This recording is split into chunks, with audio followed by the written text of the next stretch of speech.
which once each year becomes the Land of Thunder. The Champ Cars are back in Surfers Paradise for the biggest party of the season to enjoy the sun, surf, and Sheilas, and maybe, just maybe, to crown a champion. A year ago, Surfers was anything but a paradise as a 2-year drought ended with a soaking rain that turned the race into a frightening fight for survival. The eventual winner was appropriately surprising, rookie Mario Dominguez becoming the 12th different winner in Surfers. That string of new faces atop the podium has been unbroken for as long as the Champ Cars have raced here. It also matches the precise number of years that Paul Tracy has been chasing his first Champ Car title. Today, the Canadian has that championship within his grasp. Tracy's best season ever has seen him home first a series-high 7 times. A podium finish here in Surfers would complete the picture, and the party will be off the hook.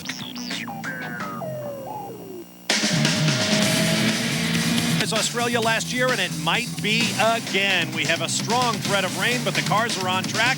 Let's get right to it. At the Lexmark 300, round 18 of the Bridgestone presents the Champ Car World Series powered by Ford for 2003. Here is how the championship stands coming in. A first or second place finish for Paul Tracy, the points leader, and he will be champion no matter what Bruno Junqueira does.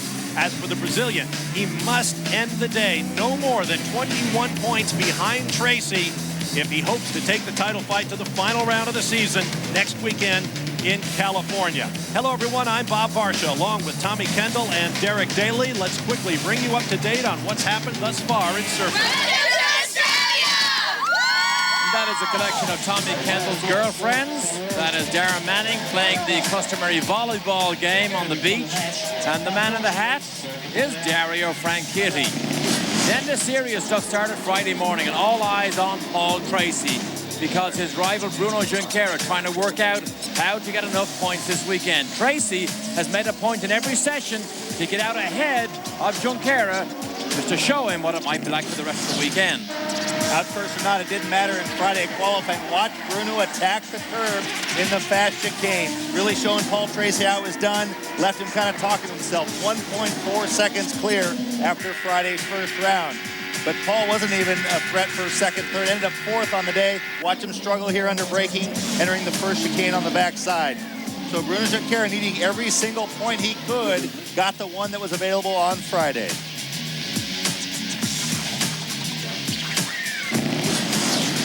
I mean, it's important to get the front row, important to get the point, even the difference is big, but I mean, I have to try to do my best. I mean, I have to get the maximum points that I can and see what's happening for Tracy, and I hope I'll have a shot on the championship for the last race in Fontana. It just wasn't very good overall. The car was not good. It didn't want to brake well. It didn't want to go over the curbs that well, so we got a ways to go to get closer, so you know, it's going to be a fight.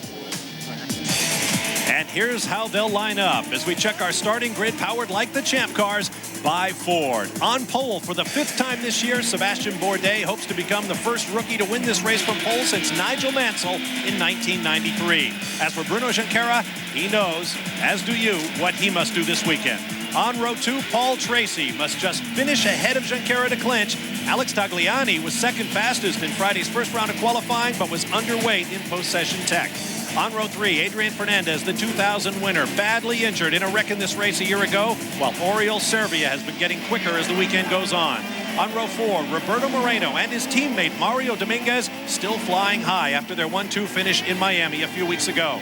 On row 5, Michel Jourdain picked up neither bonus point in qualifying and was thus mathematically eliminated from the championship, while Formula One veteran Mika Salo has his best qualifying performance in his first season, equaling the best for the PK Racing team. Here's a look through the rest of the field. Ryan Hunter-Reay in 12th, the fastest Reynard. Thiago Montero in a backup car after a crash on Saturday. And Jimmy Vasser, the only driver not to improve from first to second round qualifying, 6th in session 1, but an electrical fire in session 2. On to the long front straightaway they come, and look at that packed formation. Junqueira jumping ahead of his teammate, the pole sitter, and it is waved off. Tell you what, that was definitely a team job where you had Bruno on the gas, Sebastian on the brakes. Hey, Sebastian, don't make it so blatant next time, because he actually blocked Tracy. You could see Tracy's frustration there. I mean, don't make it so blatant next time that you're going to let your teammate just run away with this thing. So they'll take it around again, and that lap will count. The first of 65 laps scheduled around this 2.8 mile racetrack. 12 official turns. Very warm weekend thus far, though the heavy clouds overhead have cooled it down, but we have a strong threat of rain. In fact, we're getting reports from other parts of Surfers Paradise that there is rain falling, although the track is dry right now. The mandatory pit interval for this race, 18 laps, making it a 3-stop race.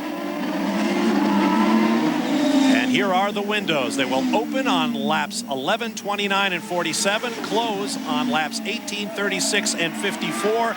By those latter numbers, you must stop for a 4-tire stop. 4 tires that were not on the car when you came in, plus, of course, the all-important methanol. Those are our Bridgestone keys to the race. Now, we're getting reports that this man, Adrian Fernandez, who was hurt so badly in that 9-car pileup in the rain a year ago, his car may be smoking.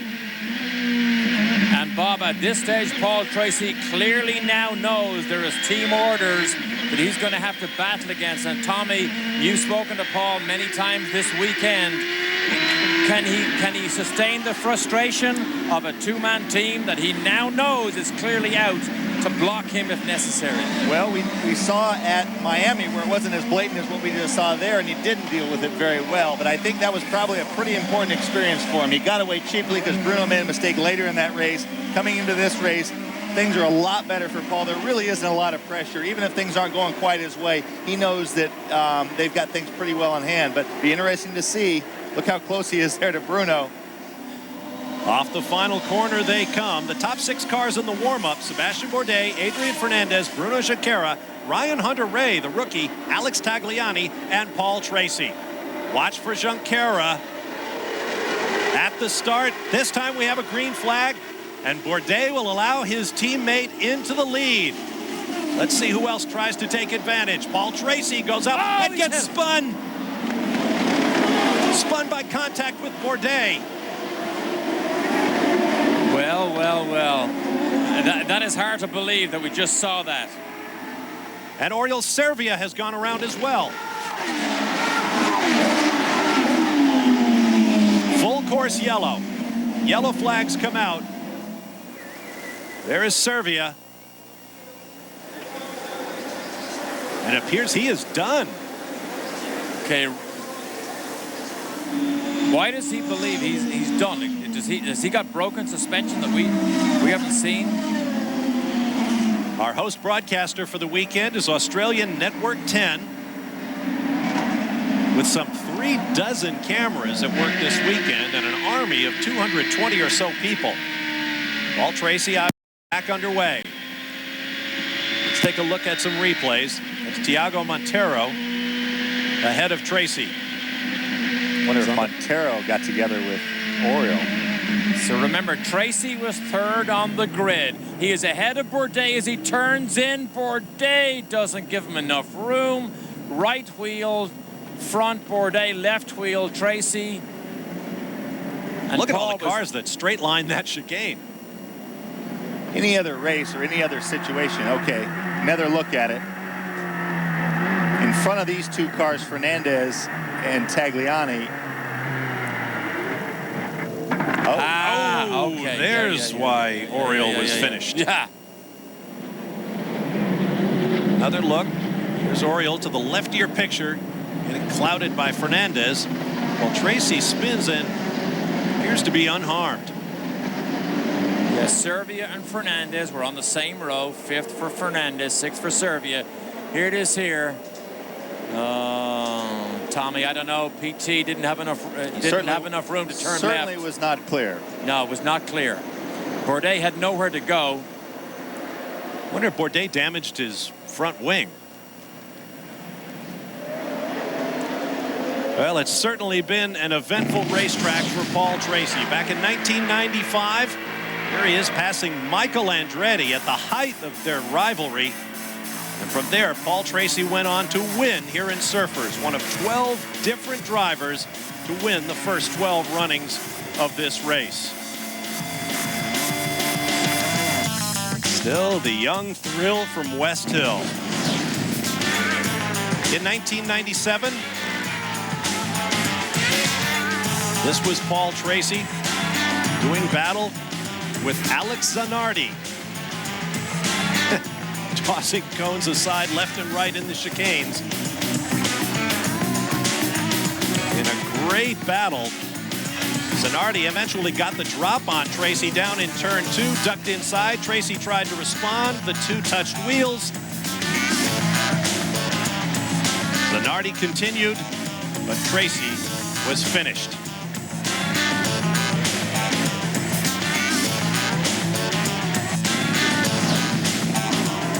Then 2000, battling with Oriol Servia.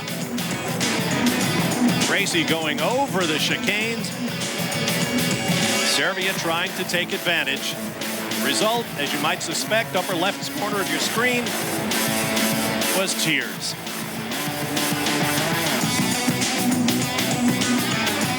The stats back it up. Paul Tracy has qualified in the top 5 his last 7 times here. Has only make it 8 with this year, but has only finished in the points twice. His average finish in 10 previous runnings, 14 plus. That does not bode well for Paul Tracy's chances of locking up his first career Champ Car title this weekend.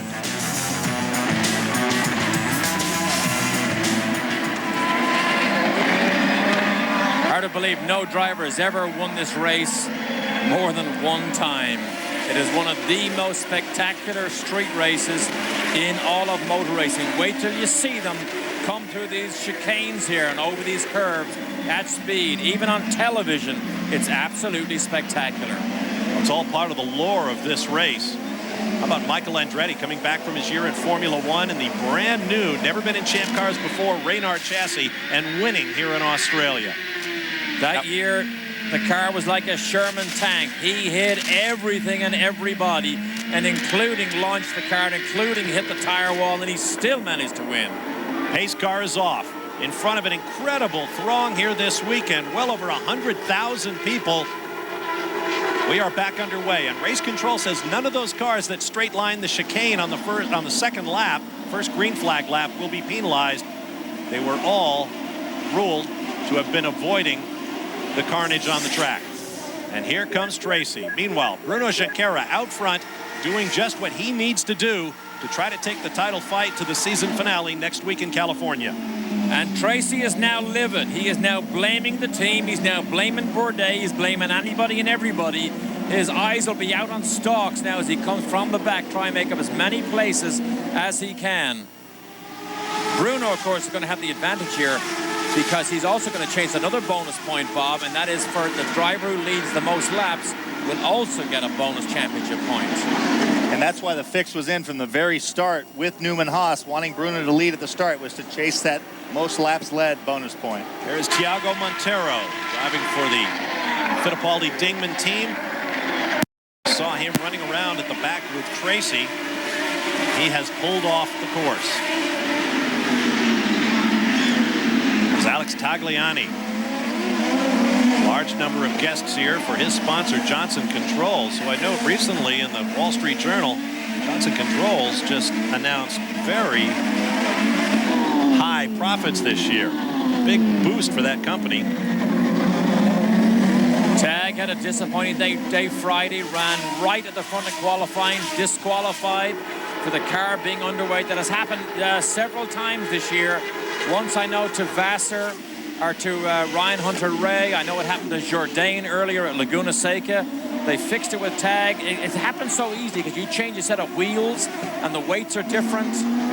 But however, he came back to qualify all the way up in the 4th place, now running 3rd. And Derek, you talked about the chicanes and how much the drivers are up on the curbs. If it looks like they're using the curbs more this year than ever, you're right. They have taken off. There used to be a second step of curbs on top of those curbs, which kept the guys, other than in qualifying when they didn't care what happened to the bottom of the car, from really straight lining it. Those have gone away, and that's what Bruno figured out earlier than everybody else on first round qualifying. I talked to Paul this morning, and he was 25 miles an hour quicker through the fast chicane than he was last year. Every chicane on the front straight is third gear. The one on the back straight is fourth gear instead of third. So a gear higher through all the chicanes as a result of the lower curbing. Okay, but that was after Junqueira told Tracy the quick way is to stay off the curbs completely. So the head game started pretty early on Friday. Well, in the post-qualifying press conference, Paul says, I asked Bruno, should I get on the curbs? And Bruno says, no, stay around him. And Paul didn't mind. He says, I didn't mind because I was peeing on his shoes. They were in the restroom at the time. So, and he says that's what gave Bruno his bad luck on Saturday qualifying.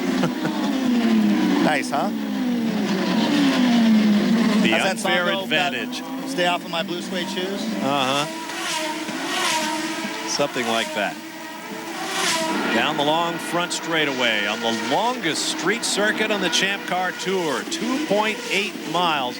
Paul Tracy is now up to 13th. That's one place out of the points as he desperately tries to minimize the damage of his early race spin. We'll take a quick break and return live to Surfers Paradise here on Speed Channel. Champ Car Grand Prix. Welcome back to Surfers Paradise, Australia, on the eastern Gold Coast, about an hour's drive south of Brisbane. Let's take a closer look at the racetrack, gentlemen. And you wonder what makes a racetrack where there's no repeat winners, but yet all the guys rave about it. It's the longest street course on the circuit, a series of 4 high-speed chicanes. 1, 2, 5, and the 6-7 complex really are what defines this racetrack. Very high speed, but relatively high grip by street course standards. Turn 11, obviously very important for the shot onto the front straightaway. I'm Bob Varsha, along with Tommy Kendall, Derek Daly. Glad to have you with us here on Speed Channel. Sadly, this weekend we're not working with pit reporters. We'll try to keep you up to date on everything happening in Surfers Paradise. We're looking at the race leader, Bruno Junqueira, who qualified alongside his Newman Haas teammate, Sebastian Bourdais. And then in a bit of team tactics, was allowed by his teammate to jump into the lead, where he has remained, looking for the bonus championship point for most laps led, and he desperately needs the 20 points for winning the race. And then Paul Tracy got in trouble at that first chicane. And we had a little look earlier on. We want to show this to you again, Tommy, because on the overhead, you can see Tracy turns in right here. Tommy, it doesn't look as if he cleared him, does it? Well, he didn't clear him. No, absolutely not. The thing is, if this was any other race or any other cars, Bruno's going to back out of there because he knows he's not going to make the pass there. But that's exactly why Paul needs to consider that and allow for that. That's very predictable that he's going to do that. You can easily defend that as, hey, it was racing. I was partially alongside. But given the circumstances, I've never seen a second car enter a championship. You always talk about a guy playing a role, and Newman Haas and Bourdais have done it. They goaded Paul into a big mistake at Miami. Here, they put themselves in a situation where technically Paul can say, you know what, I was mostly clear, but you can't say it was totally him taking him out. It was, you can argue it was a racing incident. Very, very heads-up stuff by Sebastian Bourdais. Not exactly tidy, but heads up. And across our scoring monitor, we just saw there's an inquiry into this man here, number 2, Sebastian Bourdais, inquiring, was it an unjustifiable risk? I don't think from that overhead shot that you can say that Bourdais did anything intentionally. You can clearly see Tracy cut across and Bourdais already there. But hey, even if they do, I mean, it's already paid off. If he comes in the pits, he's locked up Rookie of the Year. He'd like to go for third in the points, but really what matters is trying to optimize Bruno's day, and they've done that. Now, if you think Tracy's on the chart, let's just have a look at one of his passes and listen also. Need it real time.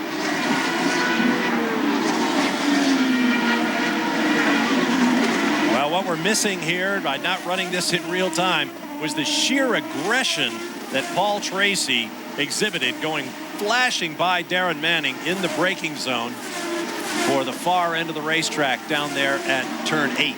He had wheel spin. He was on the rev limiter. He was offline. He was doing everything. And Tracy right now, his fastest lap of the race is a 96 second, 96.4. Fastest lap by Junqueira at the moment is 96.5. So Tracy looks, now Bourdais is actually set fastest lap of the race so far. But look at Tracy, already in the picture, top of your screen there, almost up with his teammate. Look at the crowd gathered here. On Thursday, when the Champ cars did not run, in fact, virtually no race cars were on track. There were over 50,000 people here. On Friday, more than 60,000 for the first round of qualifying. On Saturday, 83,000, almost 84,000 fans. And today, no doubt, more than 100,000 for the biggest sports event in Eastern Australia each year. Now, the word from race control is they've examined all of the events of that first green flag lap, and there will be no penalties. Good. Good decision. Here's the rest of the bad news. We are told there is a large thunderstorm west of Surfers Paradise and headed this way. Once again, here's a look at the pit windows. On the next lap, the first of an anticipated 3 mandatory pit stops will open. Mika Salo here. And I would not be surprised if the players for the PF Racing, takes me a while to get used to saying that, the PF Racing team might call Paul Tracy in. He's shown he has the speed, and that would be a chance he would have some unimpeded track runs to try to work his way up through the order.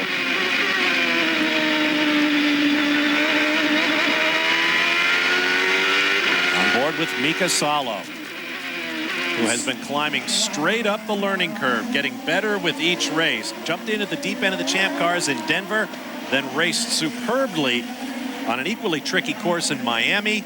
Mexico City came forward to finish in the top 10. Now here he is, racing hard in Surfers. And he said his mission this weekend is to give Kevin Kalkoven the podium finish that he's been asking for here. Of course, Kevin Kalkoven is a native Australian, so this event probably means more to Kevin than any event this year so far. Born in Adelaide.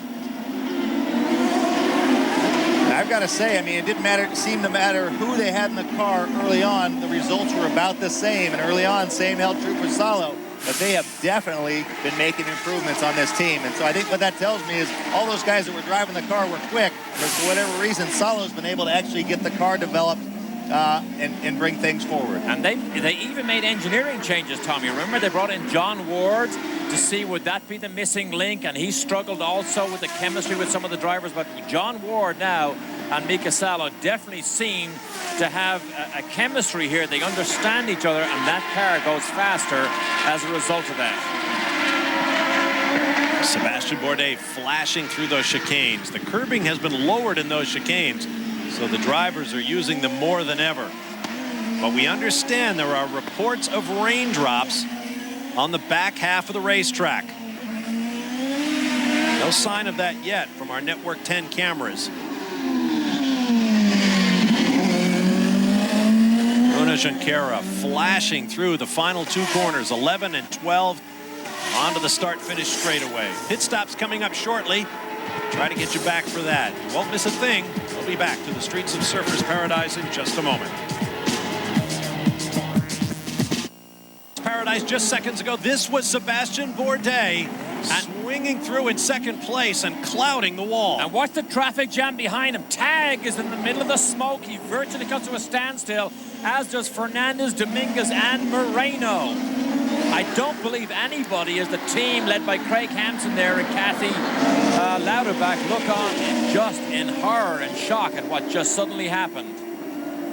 I wonder if the rain that was starting to fall had anything to do with that. And look, long after Bourdais has hit the wall, he's still got his foot buried on the throttle. I wonder if the throttle's stuck. After he hit the wall, it's possible. You see, the right rear was destroyed, but the left rear kept spinning. Now what? Okay, as soon as he comes off the curb, the car gets sideways.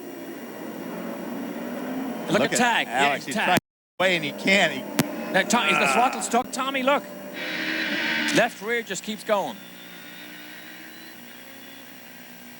Actually, as you saw Bourdais come over that curve and get sideways, about a second earlier, Junqueira, I believe, had almost the same type of squirrely attitude coming off the corner. Now they're ready. Rain tires. Rain tires in the pit lane. There's Bourdais. For sure, it was a wet surface that caught him out. You saw just how dark it was overhead. Okay, watch Junqueira, Tommy. Bruno coming off the curb. There it is. Oh. Okay, he just gets away with it. And Bourdais, right of your screen, gets it sideways. Oh, now it's too far. Now he knows he's going to kiss the concrete. Boom, right there. Just destroys that right side. Here comes Tag. He comes through straight. He's on the brakes now. Fernandez, Dominguez, Tags all over the place. Saw Fernandez get sideways at that same part of the racetrack that nearly caught Bruno Junqueira and ended Sebastian Bourdais' race. Okay, and boys. now it is raining. Hang on to your hollyhocks. Things just changed. And on slick tires in rain like this, it is hard to even go at pace car speed. Remember last year we saw Cristian D'Amata spin behind the pace car. It's a good thing that Paul Tracy did not come in on lap 11 when the window opened. Yeah. And that might have factored into the decision when they saw the rain come in. If he had come in and put more slicks on, he would have been at the back of the queue, and everybody would have gotten a freebie here to go to Reigns, and he would have had to do the same. Wow. Bob, last year, how long was the drought? And rain came on race day? 2 years. Yeah. The Champ Cars brought it to an end in the biggest possible way and in the most bizarre way, because the V8 supercars, the Australia's national series, if you will, ran in perfect conditions. Then the clouds opened. The Champ Car race was a complete debacle, and a couple hours after it was over, the skies cleared. There is Patrick Carpentier. There is Paul Tracy. Manning, I believe, just came on the radio and said his decision will be to stay on slick tires. But look at the rain. It's beginning to come down in sheets here. He can't possibly. No. Manning will change his mind by the time he gets around here. Oh, absolutely. I was about to say, it looked like it wasn't raining quite as hard on the backside, but I think Manning might be thinking it's going to end sometime soon. But at the rate it's falling, it's going to get so wet. I stood in that pit lane for hours and hours last year. And when it rains, I mean, it just comes down in sheets. I meant to tell you, did a great job last year. Did I ever do that? Yeah. Jeff Boss had an interesting first round of qualifying. Well, in fact, he had no first round of qualifying. He crashed in Friday practice, and the car was not back together in time for him to go out and essentially learn the racetrack. The same fate befell Rodolfo Levine from Walker Racing in the Corona car. His problem was a mechanical one. He had problems with the gearbox. He only got a couple of laps in practice. He decided he just did not know the track well enough to go out there without being a danger to everybody else. Okay, here we go. Now, there really is no gamble here, Tommy, is there? I mean, it's just... No. It's just coming down too much. Let's make sure everybody gets stopped. Job by Bruno.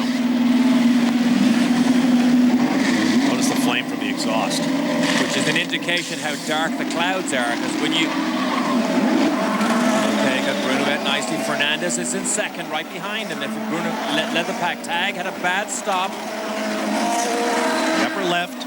Fernandez and Dominguez each gained a spot. That's what the green arrowhead means. Tagliani lost one. Jourdain picked one up. Moreno lost one. Salo and Tracy moved up one or more. Carpentier and Hunter Ray lost positions. Tracy actually moved up too by Hunter Ray and Carpentier. So while the rain begins to fall once again and we all go through a very thick case of deja vu, we'll be back to Surfer's Paradise in just a moment. First, and hail bouncing around this 2.795 mile circuit. Bob Varsha, Tommy Kendall, Derek Daly with you, all going through a definite sense of having been here before. Look at that rainfall. Gully washers, Bob. Isn't that what you call it? Frog swallowers. There you go. All of the above. How could it change that fast?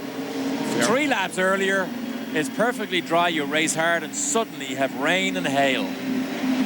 In a weird way, I kind of enjoyed last year's race. It was so uncertain, and because there was all that uncertainty in the rains and the rules, no one knew what was going to happen, and so it just kept unfolding in a wacky way. I didn't mean I wanted to go through it again, though. Now, the difficulty here is because of the history of the event last year, there's a real challenge here as to what you do, Bob, and how, and what flag you use. Well, the one they're going to use right now is red. Look at that. Hail, look. All hail. Champ cars. My gosh. It was those jets flying over, destroyed the atmosphere. That's right. The Royal Australian Air Force came by with another absolutely dynamite air show, including the dump and burn, which a big F-111 goes along, dumps raw fuel into its afterburners and emits this huge trail of fire. Maybe that's what broke the clouds. Now that rain is worse than last year. I'll tell you right now. That is worse than last year. We got to hire out as rainmakers. Just take the series anywhere there's a persistent drought.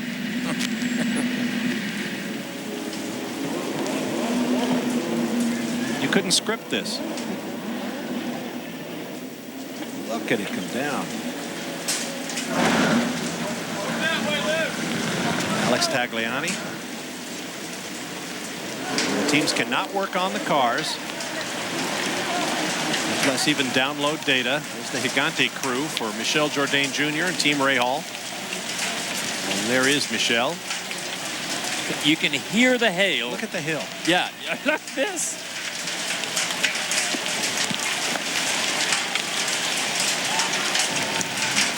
As we've said many times, Thomas.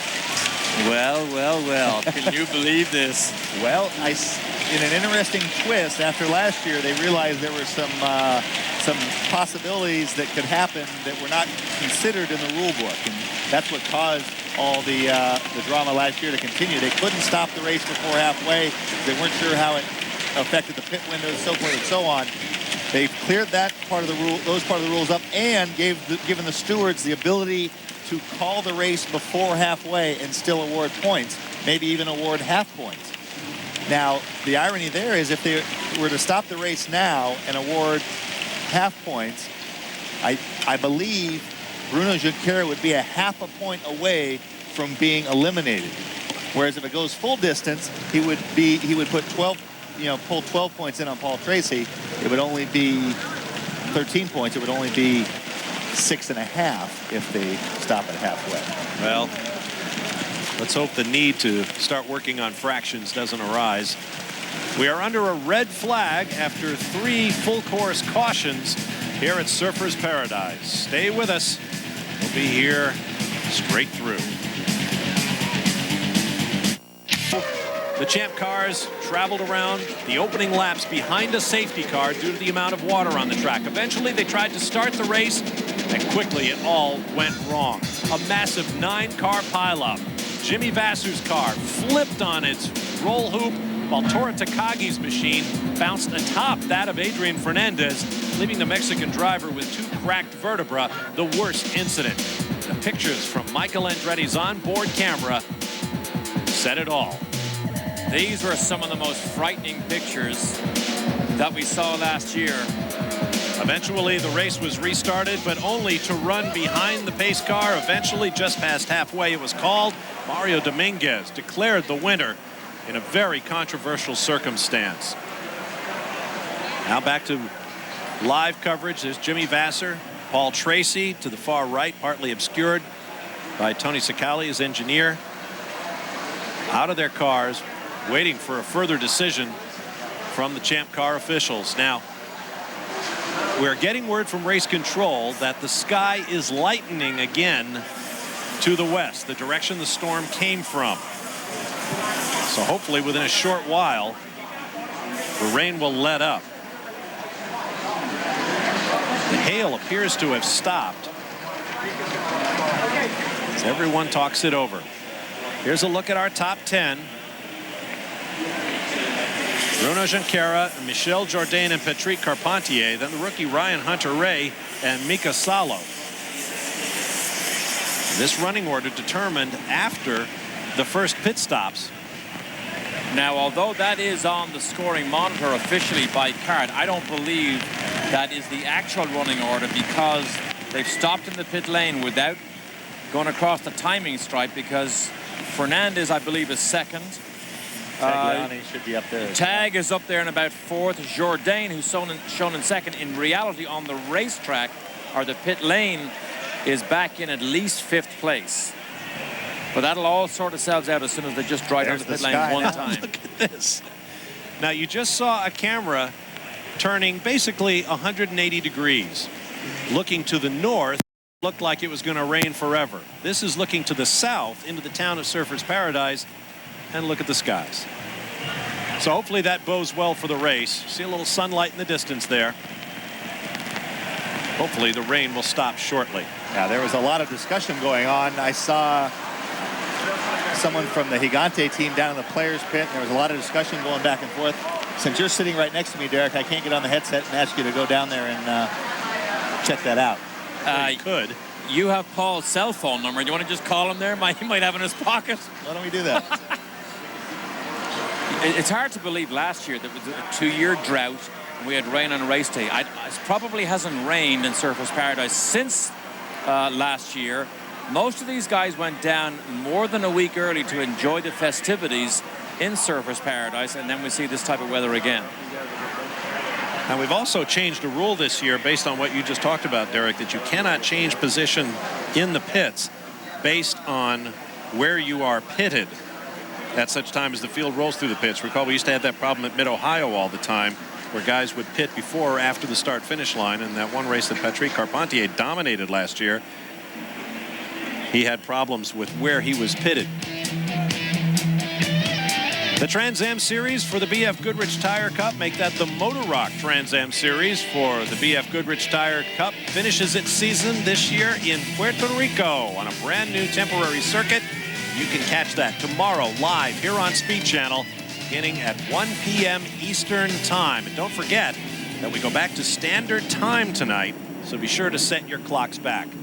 From Network 10 in Australia, here's a look at the first green flag lap and the incident at turn 1 that saw Paul Tracy bumped off course by Sebastian Bourdais, while Oriol Servia, off to the left of your screen, was being ushered into the trackside wall. And again, left side, you see Paul turn across in front of Bourdais, had not really cleared him, so there's no blame really left on Bourdais' doorstep. Left side of the screen was Servia, who got squeezed by Fernandez, who saw the incident up ahead of him, got squeezed by him, smashed the front suspension on the right side off the wall. So Servia had a short day today.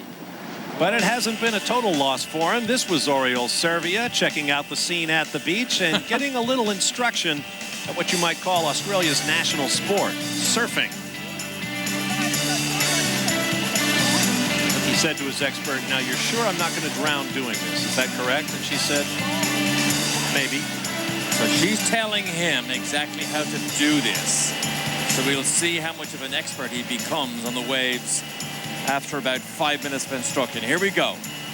For a while it looked like we might be short a driver. I tried. I cannot say I did actually surf. I went up and down more than once, and I think I'll leave it to the professionals until I have more time to practice a little more. One more look. We'll judge his form. What form? Missed it. Okay, wait. There's another one coming. Oh, but you have to admire the cameraman's audacity. He picks up the babe walking into the picture and immediately goes to sharp focus. That is a true professional. We'll be back to Surfers Paradise in a moment. It appears to have stopped raining.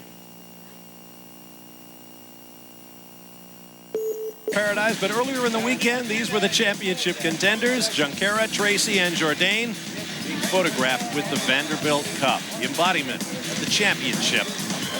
Bridgestone presents the Champ Car World Series powered by Ford.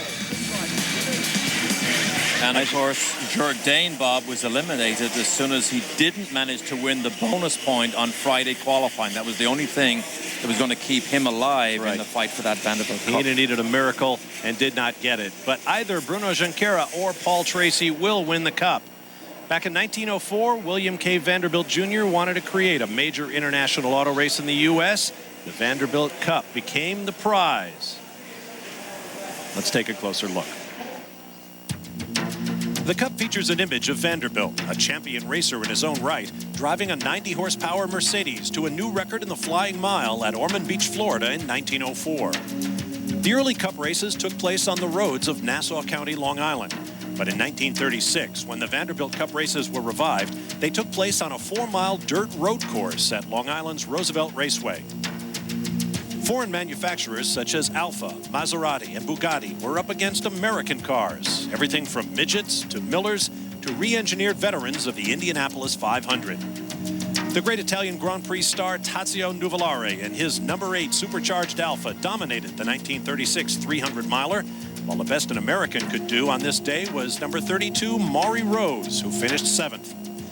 Little did anyone know that when Nuvolari took the checkers from starter and Hall of Fame boat racer Wood, there would only be 2 more races in Vanderbilt Cup history. In 1937, Bert Rosemeyer was victorious in his auto union.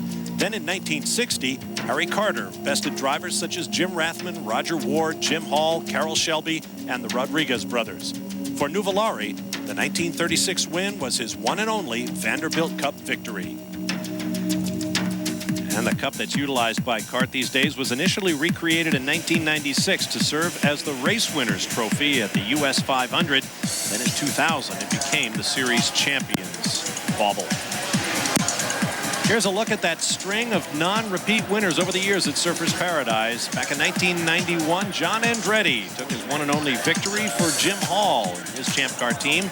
Emerson Fittipaldi in 92. 93, Formula One world champion Nigel Mansell, a rookie in the Champ Cars, came, took pole, won the race. It all seemed so easy. Then Michael Andretti, back from Formula One, gave Reynard a victory in its debut in the Champ Cars. Paul Tracy won in 95, and as you see from the highlights, Tracy, Vassar, Adrian Fernandez in 2000, who won from 17th on the grid, and Mario Dominguez are all former winners in the field for this year's race. Teams are going about getting the cars ready to restart. Hopefully we'll do that shortly. We'll take a break and return with more live from Surfers Paradise, Australia in just a moment. Coverage of the FIA World Rally Championship, the Rally Catalunya. Coverage tomorrow at 9 p.m. Eastern Time. Once again, remember, set your clocks back tonight. Most of the United States moves back to standard time. Exceptions being Indiana, Arizona, and Hawaii, if I'm not mistaken. Bob Varsha, Tommy Kendall, and Derek Daly with you. Among the many activities throughout the race weekend here at Surfers have been 2 races from Australia's finest racing series, the V8 Supercars. And Jimmy Vassar had the honor of taking one of these 5-liter monsters out on track this weekend. Turned out to be quite the technical challenge, jumping from his Champ Car to a right-hand drive, meaning left-hand H-pattern shift V8 Supercar. Here is Jimmy buckling in. And make no mistake about it, these V8 Supercars are huge in Australia. Network 10 announcers Neil Crompton, himself a former racer, and Matthew White presided. Well, this is probably the worst nightmare of Jimmy Vassar's career, because he's jumped out of a Champ Car, leapt into a V8 Supercar. It's a Stone Brothers car driven by Mark Winterbottom. It's a car that's very good, but the bloke in it will be a bit tentative. He's done some NASCAR racing this year, so he has driven some sedans, but it's heavy. He's sitting on the wrong side of the car relative to what Americans know. The gear shift is in his other hand. The whole thing is completely foreign to him, Matty. Feel like he's trying to carry a set of weights around while he's doing this, wouldn't it, after what he's been doing earlier on in the day? And Mark Winterbottom is... and he has just poked a low gear, which will not go down well in Stone Brothers engine land. Yeah, I don't know who's going to tell him, though. H-pattern gearbox, not a sequential gearbox like he's accustomed to in the Champ Car. And it's twice the weight. Oh, he's just missed another one. They're very closely spaced in the gate. It's an H-pattern gearbox, very, very different to what he's accustomed to. So that's 2 missed gears, and I imagine we'll be getting a call from the Stone Brothers after this. Wow, it was a lot of fun. I mean, really only one timed lap, and shifting with my left was so strange. I think I probably destroyed the gearbox. One time I went from second to first, buzzed the engine, and other times I was having a hard time on the down change. Mostly fourth to third, wasn't working. Or from third to second, I was going from third to fourth, and it was clunking, and I felt real bad for the mechanics that have to go through this thing after just one lap of my destruction. But I was impressed. The power was nice, real smooth. The brakes were good. It was a lot of fun to drive. Back to live action. You see some of the 1,500 volunteers who helped make the Surfers Paradise Racing weekend go, trying to clear the last puddles from the racetrack. Word from race control is they will issue a 10-minute warning. They have not done so as yet, but they will issue a 10-minute warning before we send the Champ cars back on track. Tommy Kendall, those V8 supercars are absolutely awesome, and you've driven one. What's it like? I drove the Bathurst 1000 with Australian legend Dick Johnson's son Stephen, and that left-hand shift that Jimmy's talking about is, I never got used to it the whole time. I mean, Jimmy hasn't driven an H-pattern car in years, much less with his left hand. I'd been driving an H-pattern all the time. I just switched to my left hand. I can't brush my teeth with my left hand, and I had a hell of a time because the H is still the same way. So it'd be like driving in the passenger seat of your car. So when you're downshifting across the gate and you go from third to second, you're having to pull it back and away from you. It's just very unnatural. But the cars are really pretty cool inside. They're narrower than a Trans Am car. They have kind of a standard dimension, stock dimension bodywork. You can reach and touch both sides of the car from the inside, and they're really pretty nifty, but they're very foreign feeling, sitting on the right side and shifting with the left hand. There are basically two brands involved, Holden, which is a GM brand here in Australia, and Ford, and they do put on a heck of a show. Compared to the Champ car, Jimmy would probably say it didn't handle so well, but at least it didn't stop. Something like that. Oh, we have been under a red flag for about 22 minutes. Again, there will be a 10-minute warning, so everybody can run to the bathroom before we send the Champ cars back on track. While we're on the subject of sedans, Alex Zanardi, in his continued miraculous return from that devastating accident 2 seasons ago in Germany, was back in action this weekend. I want to take you back to May at the German 500, where Alex Zanardi climbed into a car with his prosthetic legs, buckled on his helmet for the first time in nearly 2 years, and using controls mounted on the steering wheel, went out.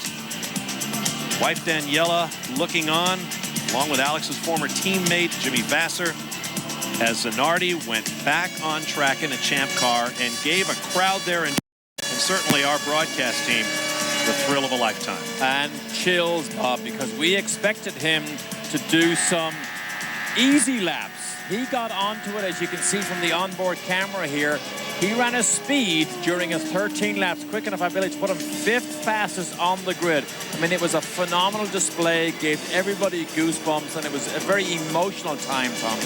He went flat out without lifting for 13 laps. And enjoyed it. Absolutely. Jimmy Vasser waved the flag. There were tears all around, a huge ovation. And you could tell that Alex loved it too. That was simply to prove to himself that he could do it. Then last weekend, the bug got the better of him again, and Alex Zanardi climbed into a BMW M3 to compete in the final round of the European Touring Car Championship. A car with a steering wheel mounted clutch. He went out in race 1 and sadly got involved in someone else's accident after qualifying well up on the grid. They brought the car back to the pits, fixed it up.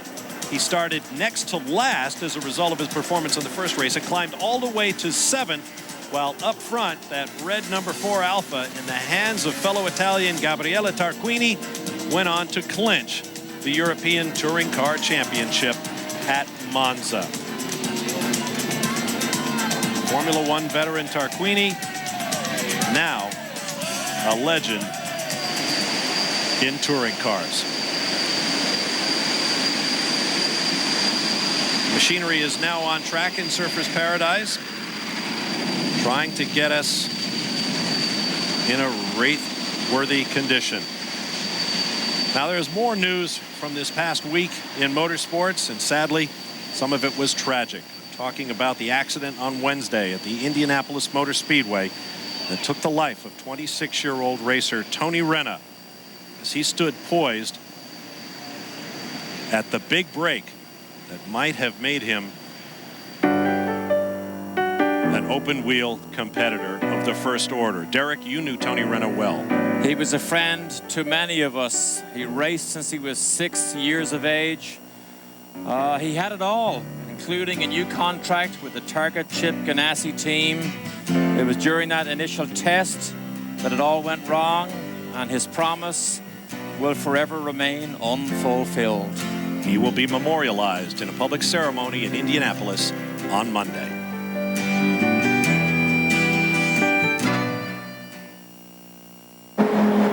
The Champ Car Grand Prix of Australia. Bob Varsha, Derek Daly, and Tommy Kendall with you. The storm appears to have moved off from left to right as you look northward from Surfer's Paradise off over the blue waters of the Pacific. And hopefully, we will be back racing before too very long. Here's a look at our race summary. Bruno Junqueira needs to win this race and pick up the bonus championship point for most laps led. He has led the first 13 laps. We have had 3 full course cautions and 1 red flag. Cars out of the race. Oriol Servia contact with the wall on the first green flag lap. Thiago Montero had mechanical difficulties, a gearbox, we are told, later on that same lap. And then Sebastian Bourdais, whose car you're looking at right now, brought out the red flag with a massive crash, no doubt due to the early stages of that rainstorm. Now, just before we came on the air live, we actually saw Carl Haas do an extensive blessing on this particular car. And the area he concentrated on, Tommy, because you and I watched it, were the wheels. I've never seen him concentrate so much on the wheels. And all 4 wheels are completely destroyed on this thing right now. When he blesses it, he touches in each individual part. He touches the wishbones, the half shafts, and so forth. Everything was going fine until he started blessing the Indy girl that was standing. That's right. She was definitely a little nervous about that. That is the ritual that we've seen so many times of Carl Haas trying to put his hand on every specific part of significance on his racing cars before they go on the racetrack. I'm a little surprised to see Bourdais crash out because, you know, they ran their new sponsor for the first time in 2 years last year in Mexico. The regulations allowed it. But to me, it just, you know, didn't seem like Bourdais was driving as hard this week as he did last week. And so to see him crash out was a bit of a surprise to me. Wasn't driving as hard? No. That business of Carl Haas blessing the car leads to a great story that Bobby Rahal tells. At Mid-Ohio once, Bobby was sitting in his race car getting ready to start, and he looked up to see Carl Haas blessing his car. Apparently, Carl got mixed up about which cars he actually had on the racetrack where that weekend. Bobby went on to win the race. He thought that would be the end of it, but Haas has continued with that tradition ever since. It appears that drivers are beginning to report back to their race cars. Oh, there's Roberto Moreno, who's going to make sure his feet are dry before he gets in the car. Moreno's a great story this weekend. He told the local reporter he loves it in Australia. He'd like to move here, certainly when his oldest daughter graduates from high school in a couple of years, but perhaps sooner if he could get himself a ride in the V8 Supercar Series. Moreno has a 1-year deal with the Herdez competition team. So after next weekend, he'll be a free agent, we assume. And the reason they pay so much attention to having their feet dry, their socks dry, and the boots is because the pedals inside, you can't dare have a chance that your foot might slip from the brake pedal or onto the throttle. And also, if it's too wet inside, you can get blisters on your feet from too much friction, too much heat. But Moreno, you see him here. He's had some great days in Australia. He scored his first Formula One points in Adelaide. And, of course, the last time he was in Surfers, he was on the pole. There's the Gigante team awaiting the arrival of driver Michel Jourdain. There's Jimmy Vasser, Captain America, making his way back to his car. Now let's take a look at what brought out this red flag. This was Sebastian Bourdais down in the Turn 1 complex. He gets a little bit sideways and then completely loses control around the next bend. Smashes the right side. The accident didn't actually bring out the red, but this was the beginning of the rain that eventually brought the red out. Look at the wheel spin. Tag now is in the middle of that smoke screen. There's the 2 Herdez cars. Fernandez is in there. And I don't know how they all stopped in time and all took different directions almost and made it past Sebastian Bourdais. Quite a moment. With that, the red flag came out. The skies opened. Not necessarily in that order. Now it appears that we are almost ready to get back to racing. Stay with us. 5-minute break before the command will be given to restart engines. The race has officially been shortened to 47 laps meaning there will be 34 laps remaining when we go green, as Mario Dominguez prepares to climb back into his race car. Now, getting the Champ Cars over here to Australia and getting them back in time for next weekend's race in California are a huge achievement. In fact, the logistical nightmare that makes up this part of the season began a couple of weeks ago in Mexico City. And that includes not just the race cars and the personnel, but of course, the all-important tires. Here's more on that.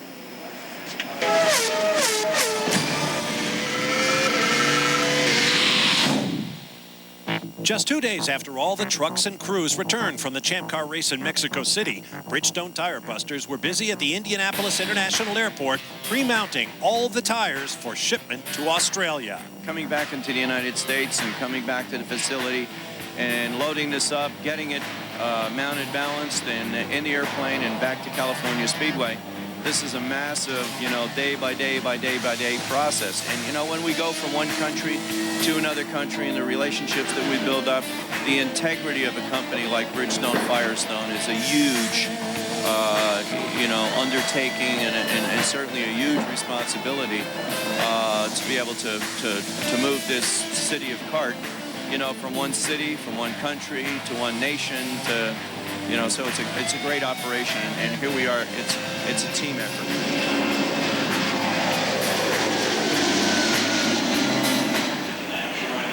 Back to live action in Surfers Paradise.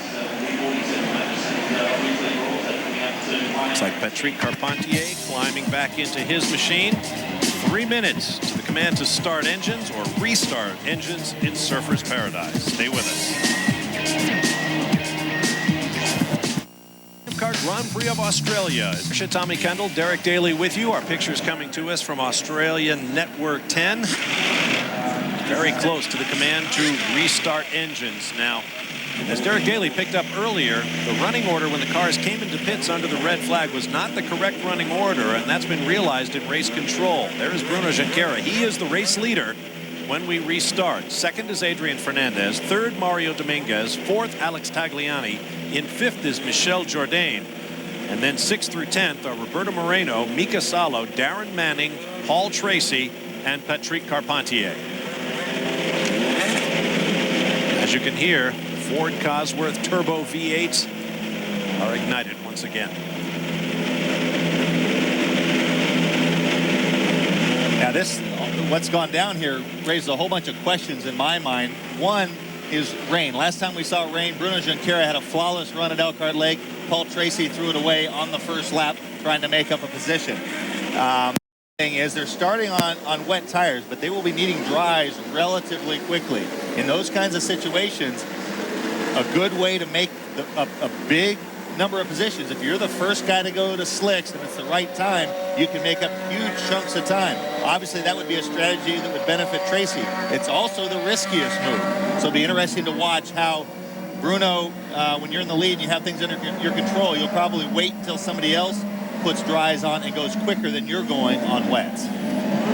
For what it's worth, we highlighted Moreno earlier on. He has so far set fastest lap of the race, of course, in the dry conditions, at a 95, 135.561. He is one of only 3 drivers in the 95s, Tag being second fastest and Fernandez being third fastest. So people, Bourdais was in the 95s before he crashed. So the leaders, Junqueira in particular, is not the fastest car on the racetrack in the dry conditions. Tracy was running in the low 96s all the while passing people, so it remains to be seen. And Bruno really didn't have any incentive to run any quicker than he was going either. He was in front, didn't need to take any more chances, had a comfortable gap. So I don't think it's definitive as to who has the quickest car at this point. And I know it would be nice to think that Tracy is mindful of the championship and he's going to be disciplined and not make any wild moves, but Tommy, it sort of goes against the grain of his personality and his style. I would argue that the situation almost helps that, because now that he's way back with Bruno being up front, he can't afford to just sit back here in 9th spot. He's got to make stuff happen. So instead of having to fight his nature, his nature and what he needs to do actually overlay pretty closely right here. He needs, I mean, ideally, he'd like to clinch the championship going into Fontana, because going into a 500-miler, anything can happen. So it's worth taking chances here to try to get up there and get this championship clinched. If not, he'll just race him heads up with a little bit of an edge going into Fontana. So I would argue that going for it here and really trying to get up through the field is probably the best course of action.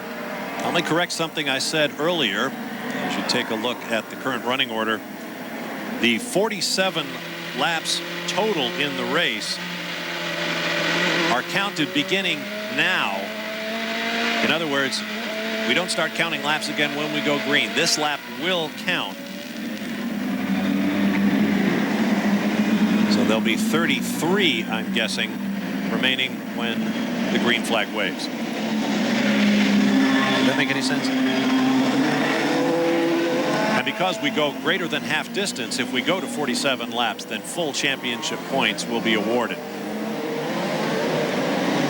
Doesn't look as though the bizarre weather in Surfers has dampened the enthusiasm of the crowd much. Some 300,000 expected over 4 days here in Surfers. In Mexico City 2 weeks ago, there were over 400,000 fans over 3 days, including more than 220,000. Excuse me, more than 200,000 on race day. Yeah, it was 221, I think, was the final number. So CART and the Champ Car Series have gone over 2 million fans for the second straight year, and a total of over 700,000 of them in 2 race weekends. Pretty amazing. Now, this has the potential to dry up fairly quickly here. So you give 10 or 12 laps with these cars running at reasonable speeds, you're going to dry a line here fairly quickly if this rain holds off.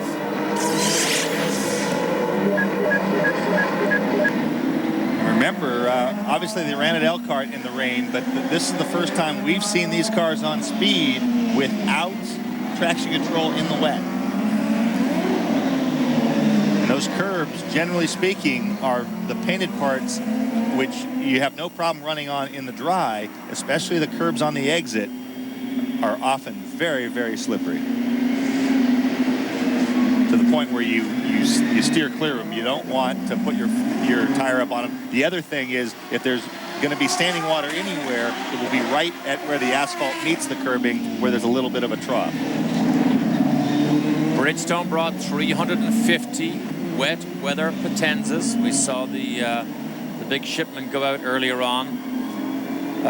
You can use as many as you like. There are no stipulations as to our restrictions on the amount of wet weather tires you use. There is Bourdais.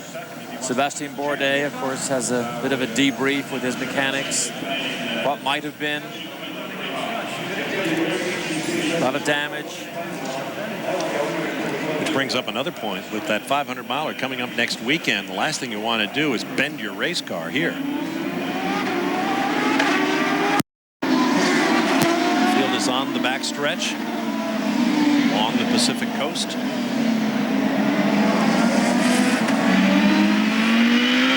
Aboard is Mika Salo, PK Racing Lola.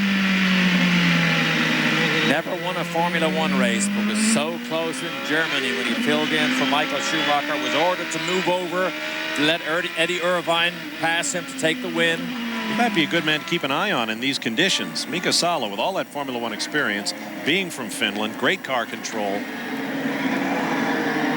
That's the key, being from Finland. That's right. This is normal weather conditions for every Finnish driver that learns how to drive over there.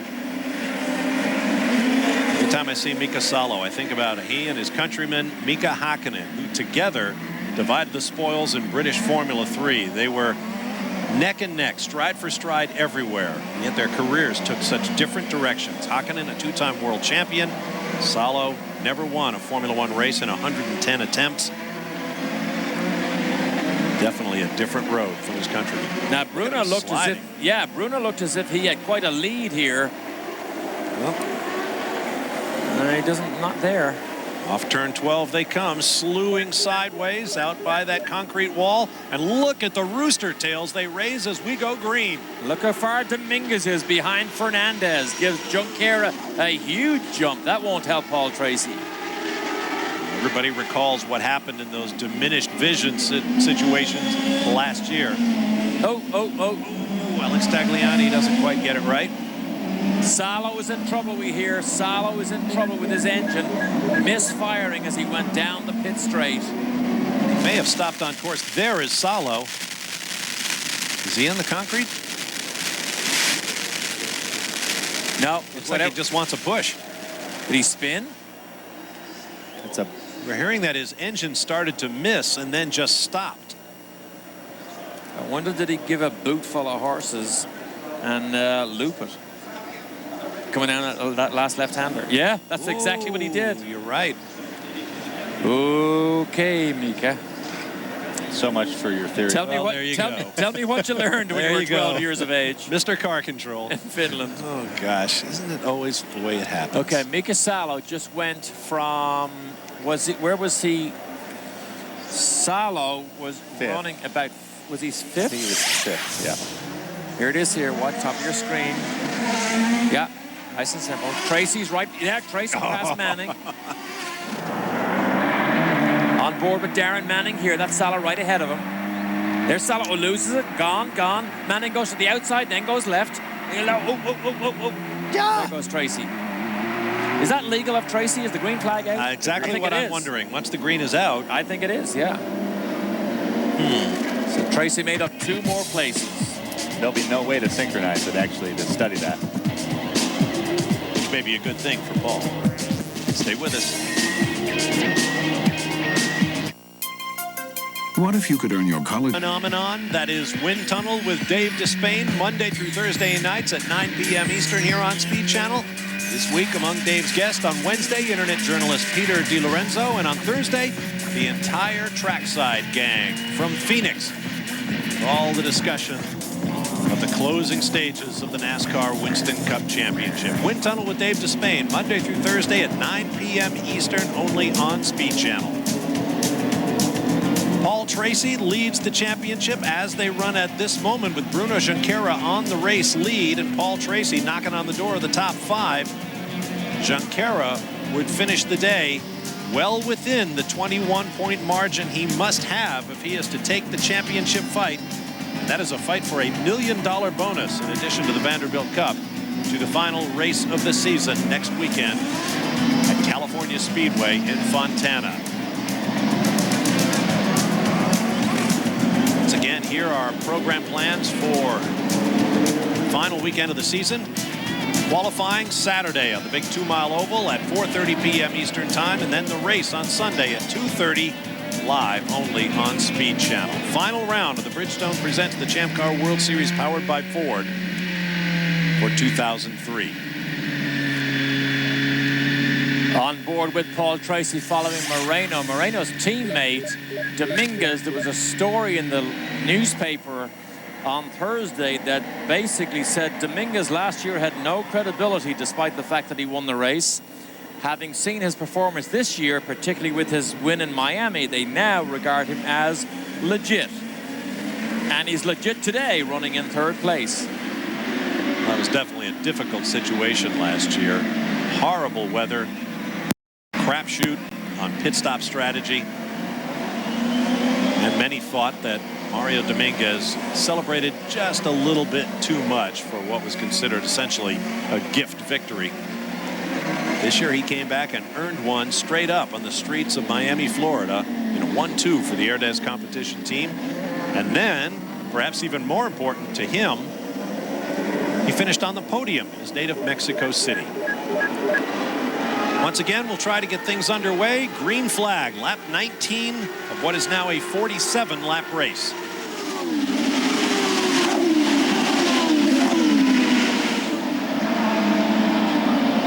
If you ever doubted that these guys Tracy. were brave, watching them in that rooster tail, no contact, I don't think. You know what? I think, but Jourdain straight lined that chicane. I imagine Jourdain will probably draw a penalty for that.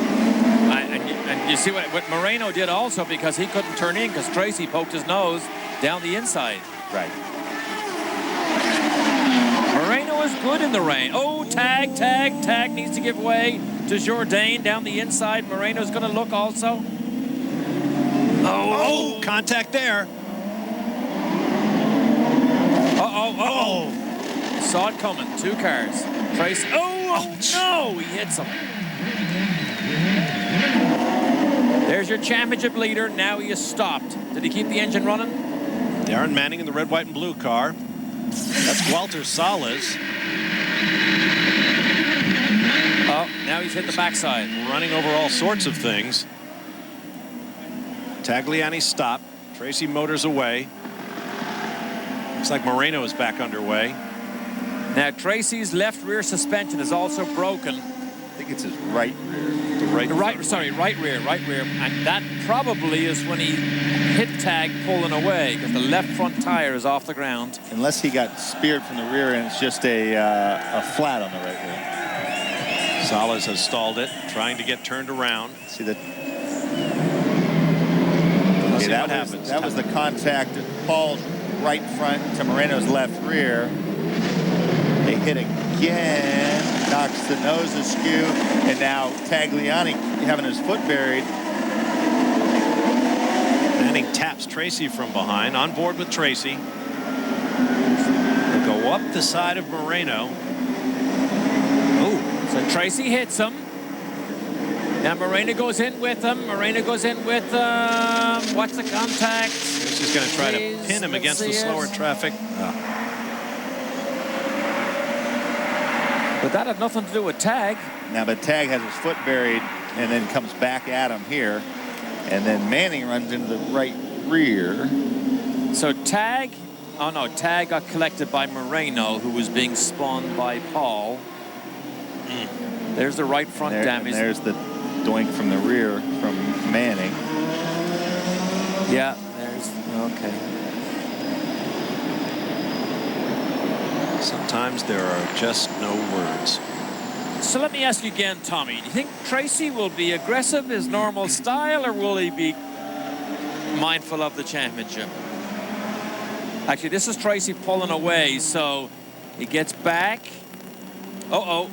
What was that? Stands on it. That wasn't Paul there, It was Tracy in reverse. Now he goes what's the right rear? Right rear, boom. Oh, and that's what broke the right rear. Yeah.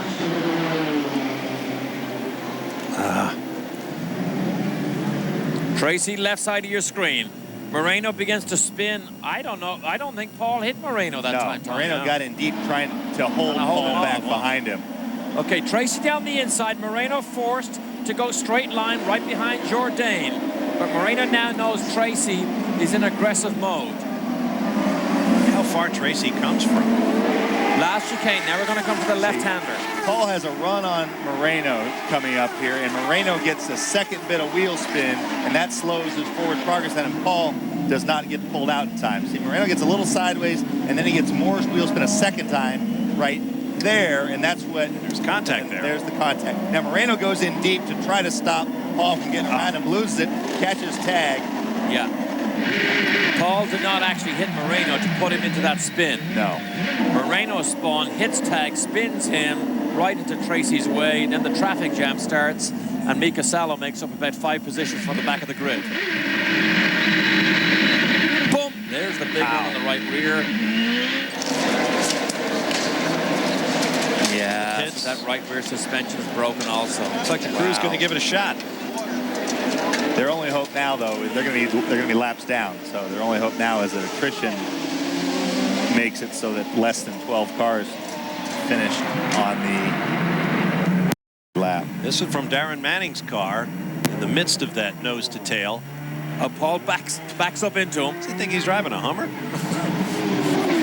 Backs into him. Watch this right rear. Look. Oh, that was quite a whack against Tagliani's car. Paul sits there and realizes championship points beginning to slip away here. Things get a little bit easier for Jourdain, for Junqueira. And Tommy, Paul Tracy has not done well on high-speed ovals this year. They were a disaster in when they went to the Euro Speedway at Lausitz. And I don't think they were good at Fontana last year. Is that any indication? Well, Lausitz isn't a real indicator because they were dialed out based on their mistake on the aero package. Okay. And they knew that was going to happen at the time. Now they can set up for it. Yeah, I would imagine they'll be very competitive. But I mean, the 500 milers, attrition-wise, anything can happen. You certainly don't want to go into one of those. But they have no choice. I mean, he's still ahead. He doesn't need to beat Bruno. Right. He just needs to finish quite close to Bruno. And Paul actually did make that comment this weekend. He'd like to finish it here because in a 500 miler or a long super speedway race, it becomes such a crapshoot. There's Alex Tagliani. Quick look over him as well. He's back on his way. We'll take a break and return to Surfer's Paradise. Welcome back to Surfer's Paradise. For all the latest news and information as well as highlights, check out Speed News. Sunday night at Speed News NASCAR edition, 30 minutes of NASCAR news and information at 7 p.m. Eastern Time. Then Speed News Sunday with the rest of the news in the world of motorsports beginning at 7:30 p.m. Eastern. Then NASCAR Victory Lane. All the stories from this weekend's events at 8 p.m. Eastern.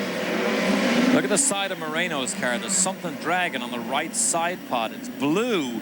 I don't know whether it's something from somebody else's car or from his car, but Mika Salo went from last place because of the spin we saw earlier all the way up to 10th place. There's Moreno. Can you see what that is, Tommy? Do you know what that is? That might be a shop rag or something. Or is it a bit of Paul Tracy's race car? Or perhaps just a plastic souvenir bag. It's on the right side pod. Dragging on the ground. There it is. Maybe it is just a grocery bag. Yeah. Collecting up the bits. Expect the green this time by. We are 20 laps into this race, which has been shortened to 47 laps total. We've had 5 yellow flags and 1 red flag, as well as a summer's worth of lousy weather. Oh, and another spin off turn 11. It's Mario Haberfeld in the MyJack car from Conquest Racing. Looks like there's no damage. He's back on his way. Look at this. Darren Manning going around one of the Dale Coyne cars, trying to get to Alex Tagliani. Manning will be one of the most experienced people in the rain here. Look at Mika Salo and a big dust up here with Levin. Oh, no, don't let me. He knocked his front wing off. Hey, Derek, he just knocked his front wing off. Did he just knock his front wing off? Wasn't it Casey Stengel who once said of the New York Mets, does anybody here know how to play this game? By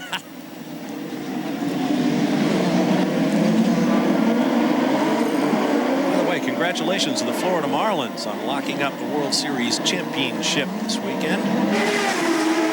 An incredible pile of speedy dry left out there in the middle of that corner where Paul Tracy, Alex Tagliani, and a cast of thousands came together just a couple of laps ago. Alex Tagliani looking down the inside of Roberto Moreno. Oh, and puts the squeeze on him. Roberto still has the grocery bag on the right side pod. The he of Herdez is all that's left. Salo hasn't slowed down with that broken wing much. Oh, Tag flies by him. Flies by the whole lot of them. Uh-oh. You got a chicane and a moving chicane. Exactly. Here's Moreno now under attack. Levine. Maybe more gearbox problems for Levine. Now, can Salo, does he have to stop, or is that okay? I think he'd probably keep going. He might. Just until the racetrack picks up traction and speed. And it appears we're getting full sun now. And you can just see that glimmer of light pavement, which would mean the track is drying out. Salo is probably pretty smart to stay out there hoping for a yellow flag. I'd say at this point the chances are pretty good. And that last corner, which they call turn 12, is still really, really slippery. As you see Paul Tracy back in action.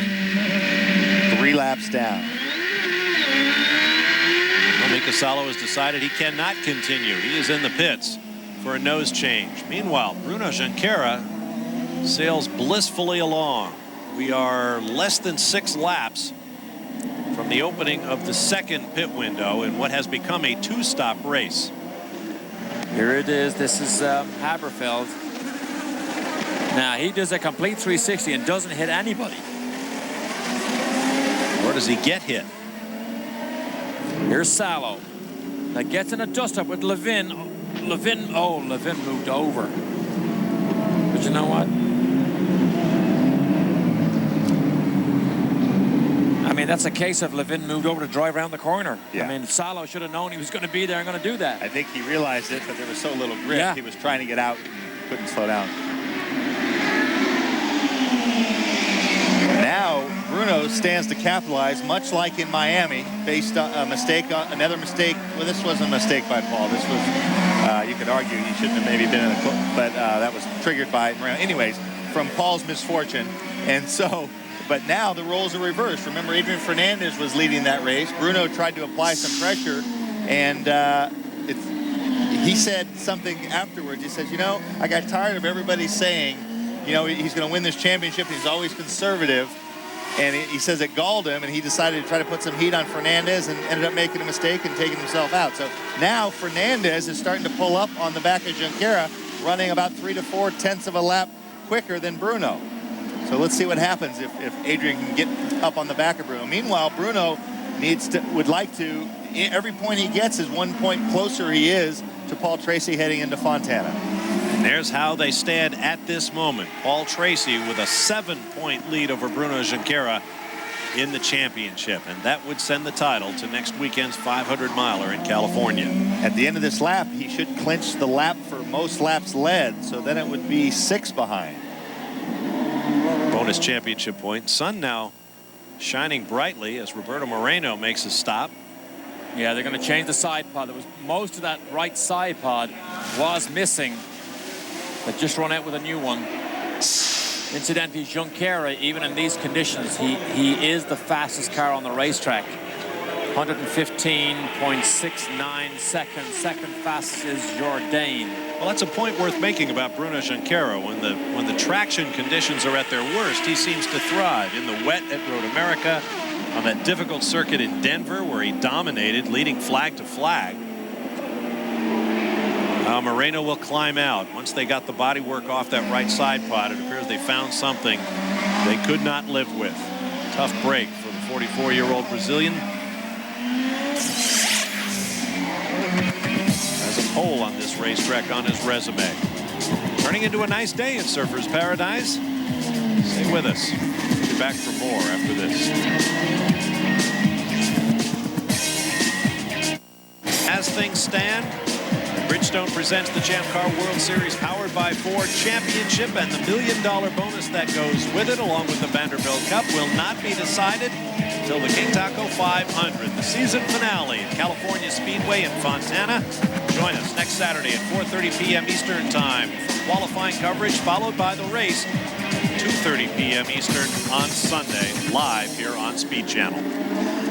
Bob Varsha, Tommy Kendall, and Derek Daly, glad to have you with us on a bizarre day at Surfers Paradise. As you can see, the track is damp but drying, and the sun is now fully out doing its part to help dry this track up. So we'll see pit stops for dry weather tires shortly. You see Jimmy Bass, who started 15th, has moved up 10 spots and currently runs 5th. Actually, that was before this last lap. Both Tagliani and Hunter Ray got around Jimmy on that lap, so now Jimmy runs 7th. We're told Jimmy touched the wall. I think it was down in turn 3. Here's Ryan Hunter Ray, 22-year-old rookie from Boca Raton. On that last lap, Tagliani was the fastest car. They are running about they're improving about half a second a lap, which will improve even more as this line dries out. And you can see it clearly now in some of the corners. It's completely dry, so these wet tires are just going to get tortured. I don't see anybody fine on the wet yet. On board with Michel Jourdain. They only need to go 3 more laps before the pit window will open, so they'll stand up for that long.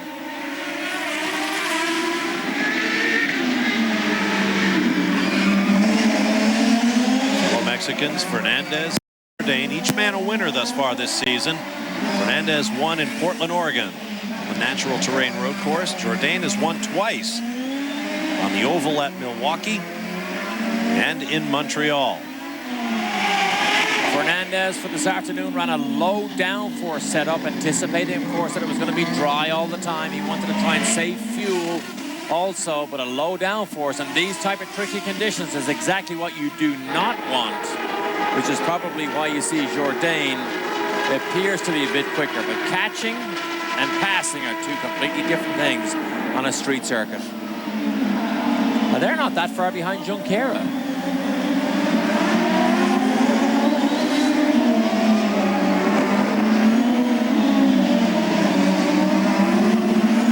Interesting to see. It looks pretty dry, but they're still 20-some seconds off a good dry time. So the window opens in 2 laps now on lap 29. It'll be interesting to see if everybody peels in the minute. It'll be interesting to see what they think if dries are quicker at that time.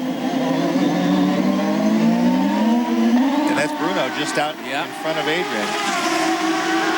It's damp enough that slick tires are going to be a bit of an adventure. Yeah. Most of the teams, all the teams will leave that up to the driver themselves. Offline is wet.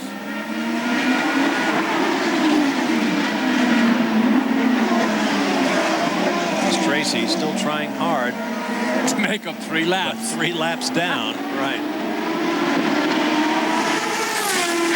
All these teams are in radio contact, so you can be pretty sure that Dominguez is being told if Tracy tries to pass, move over and let him go. Bruno Junqueira has officially clinched the bonus championship point for most laps led. Meanwhile, Tagliani is catching Tracy at quite a clip. Separated by several laps, but Tagliani is still the quickest car on the track at this point. Look at that low sun.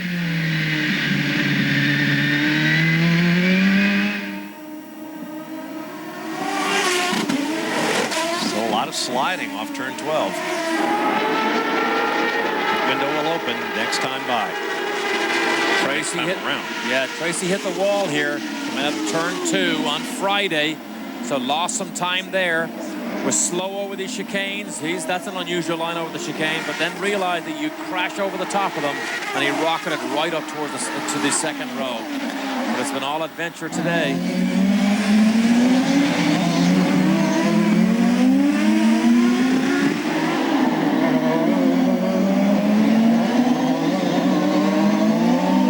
See, they're closing down on Bruno. Yep, that lap, Fernandez was the quickest car on the track. By just a fraction over Jourdain.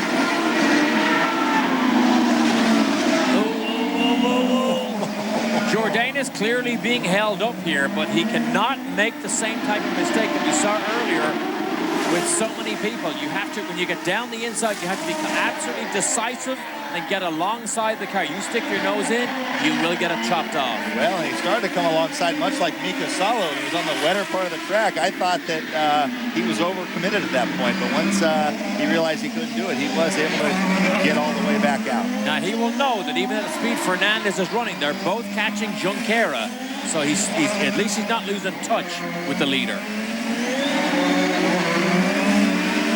You know how tough it is to pass, and if you have a chance to get by someone, you don't know if the advantage will be the same when both guys are on slick. So you need to try to capitalize when you can. Different line for Jourdain. Went wide, chopped in under Fernandez, couldn't quite get the grip. Now the pits will be open for the final stop.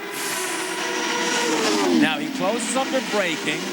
He follows him around the first chicane, and it's the backside of the racetrack that Jourdain made the attack earlier on. And Junqueira there is still now closer to second and third. There you go. So Jourdain is clearly faster than first and second right now.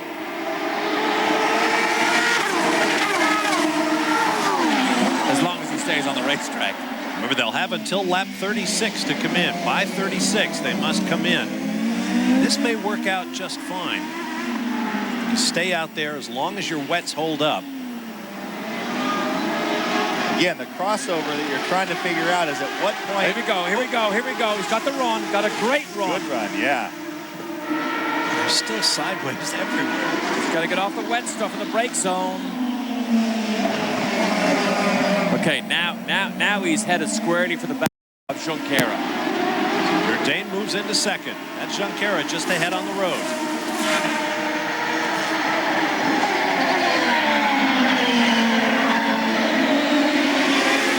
Pure theory, again, what you're looking for is at what lap are slicks faster than rains. Now, the reason I say pure theory is sometimes the slicks might be quicker, but if there's water in various places, it might be too big a risk to try to do it. To me, it looks like it's pretty dry, so I would imagine it wouldn't surprise me if one or all of these guys head for the pits this time.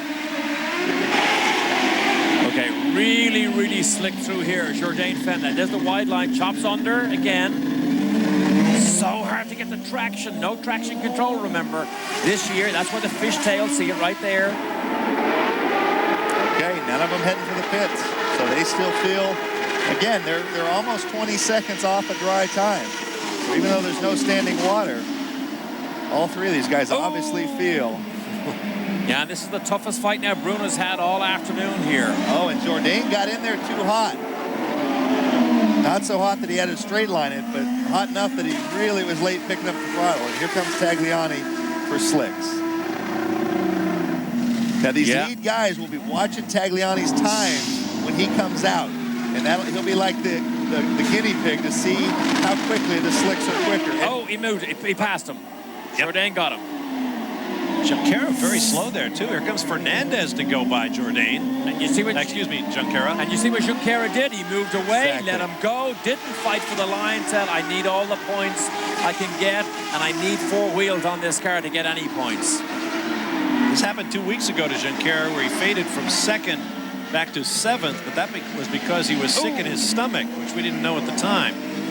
Perfect move by Jourdain. Oh, and Fernandez gets awfully close before he can make his presence known. And Jourdain keeps an eye in his mirrors to see exactly where Fernandez is. Now, you say the leaders are going to watch Tagliani. Tag, of course, hopes that he's called it right, that he's on the racetrack gaining seconds a lap over these boys because he put the slicks on earlier. And often, if you watch that, there's a delay. This next lap of Tagliani's might be slow, which can be misleading. It's going to be slow because the tires are cold. Got to get them up to temp. And all these guys will have to go through that same slow lap when they decide to do it. Slow lap or 2, perhaps. Fernandez feathered that throttle through 11 and 12.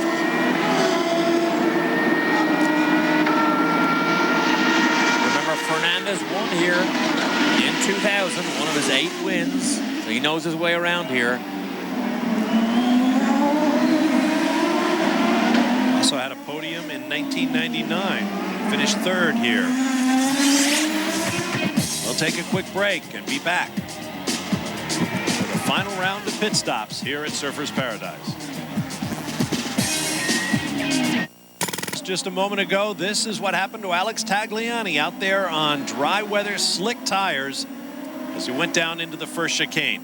And it all goes wrong. So the gamble that could have paid off handsomely, Tommy, is get lost in a 360 spin and he stalled the engine. And remember I said that in theory that's probably the right...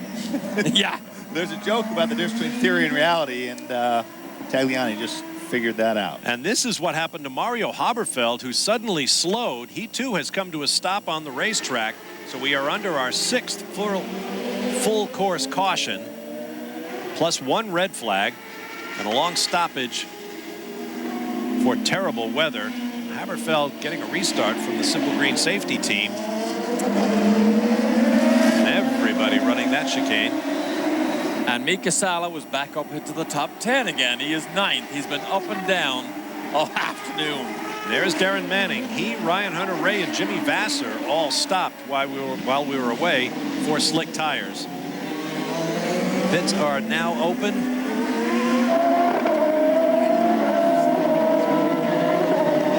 We are 5 laps from the end of the pit window. Now, the fact that they closed the pits on that, when they went yellow is going to really shuffle this up. The stewards always make every attempt to pick up the leader, and then they leave the pits open so everybody can make their stops before they bunch up.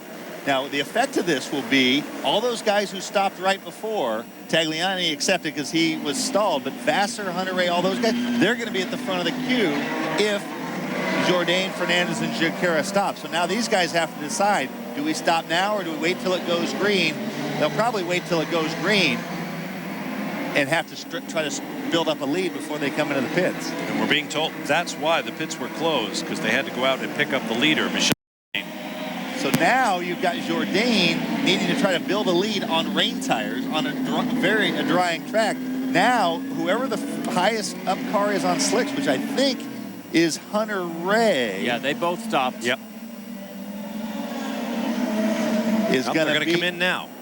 Okay.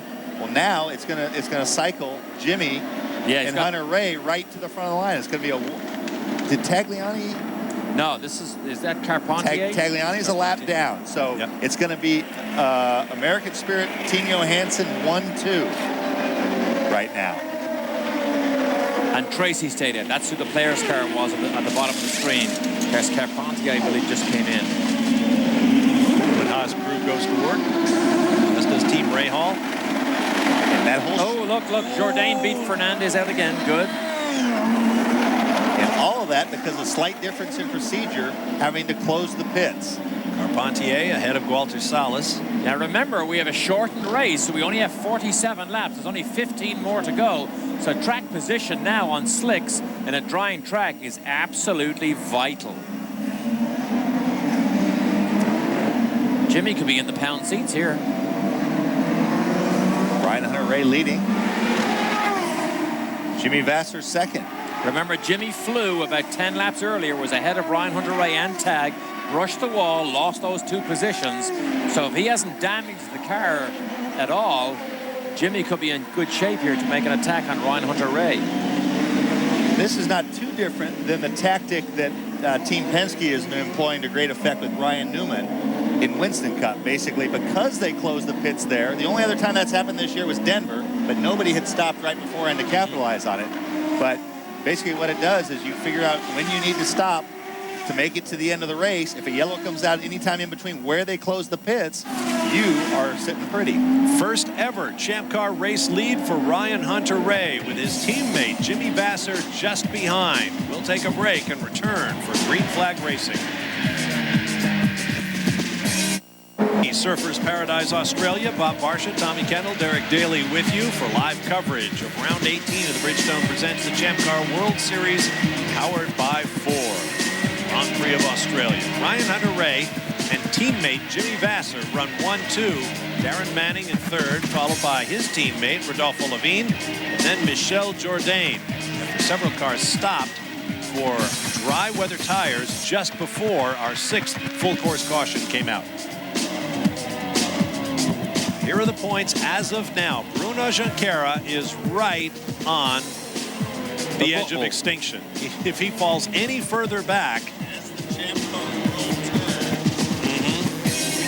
Paul Tracy will clinch. Tracy runs 3 laps down after that collision with Roberto Moreno in what has been a race full of twists and turns of fate for virtually every driver in the field. Yeah, we've had more storylines in the last 32 laps than we've had for quite a long time. And the head of the field now, this American Spirit team, Tommy, you just said a minute ago, these 2 guys are going to absolutely go at it. I guarantee you, Stefan's saying, all right, guys, 1-2, 1-2. Jimmy Vassar is saying, you've got a lot of nerve telling me to finish second with the year I've had. Yeah, now I'm guessing that. We don't know for sure. Ryan Hunter-Reay has had some great performances. There goes Dominguez. So now Junqueira, that didn't give Junqueira a position. Well, right now he's on the world's fastest tricycle. And that's what he's doing. He's trying to lose as little time as he can. He's not conceding anything. Anyway, I was talking about Ryan Hunter-Reay. He's had some great performances in his rookie season as the tricycle still at unabated speed trying to get back to the pit lane. He's not even bothering to go around the chicanes here. You can hear the underside dragging. Now, if that's the underside of the rear upright, he's going to do enough damage that he won't be able to put a wheel on and just continue. Right, you have to collect that tire. Bridgestone wants it back. Hopefully there's a rubbing strip or something Dominguez can use here. I've got news for you. It's called the hub. Yeah, that's the problem. I mean, this simply just wasn't. There's the nut. There goes the nut. Yeah, so the right rear tire man is going to have to explain why the car's in 3 separate pieces right now. Car, tire, nut. You know, I've never had anyone adequately explain to me whether, in fact, you change the temperature of the tire or clean it up by doing all that wicked back and forth sort of thing. Many years ago, I was doing a sports car race with former driver Whitney Gantz. I asked him why he does that. He says, well, everybody else does it, so I figure I had to. Live to Surfers Paradise, Australia, as the sun begins to sink low. We are getting ready for the green flag, and there will be 12 laps remaining in the Champ Car Grand Prix of Australia when we go green. Ryan Hunter-Reay leads his American Spirit Team Johansson teammate Jimmy Vasser, then Darren Manning. Moments ago, Mario Dominguez lost his right rear wheel to extend the yellow flag, and there is a penalty for that. That will cost the Mexican driver a lap. There he is. Wow. That rule came into effect last year when we had a rash of wheels falling off. Hang on to your hollyhocks, because there's a few men there that have a lot to prove. Rookie Ryan Hunter-Reay against the man who's won this race back in '96. Ryan Hunter-Reay has had a great season as he leads the charge here. Remember, in Mexico, he set fastest lap of the race. In fact, in Mexico, I think he had the 4 fastest laps of the race. So Ryan Hunter-Reay has his wits about him now in this Reynard. It's 3 Reynards, 1, 2, 3. 4 Reynards, 1, 2, 3, 4. Levin is 4th. Levin has one more stop to make. He did not change to dry tires during that whole exchange. Temporarily 4th. Yeah.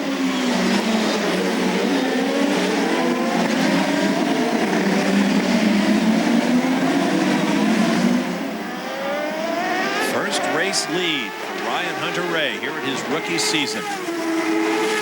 First podium was Mid-Ohio. He was under pressure. He had a great race at Mid-Ohio. And oh, look at this, he's sideways. Oh, did he miss it? In the brake zone, locked up the rears. Still dangerously damp out there. Levine having all sorts of problems. And now the teammates side by side. Oh! And here comes Manning. Yeah, I know exactly what that was. At the bottom of the picture, Ryan Hunter-Reay locked his rears, just went wide through the chicane, and Jimmy had the run. Man, look at Jimmy. He's sideways in the brake zone. It's still very wet under those trees. And Manning is just sitting back and watching these two teammates go at it. The fastest Reynard qualified 12th. That was Hunter-Reay. Jimmy blocks the brakes again. He won here in '96 en route to the championship, did Jimmy Vasser. Now, we were told that Race Control was looking at Bruno Junqueira amid reports that he had shortcutted a chicane and gained 2 spots. We are looking into that. Look at Jimmy now. Jimmy is quick coming off these chicanes, and Manning is right there with Vasser.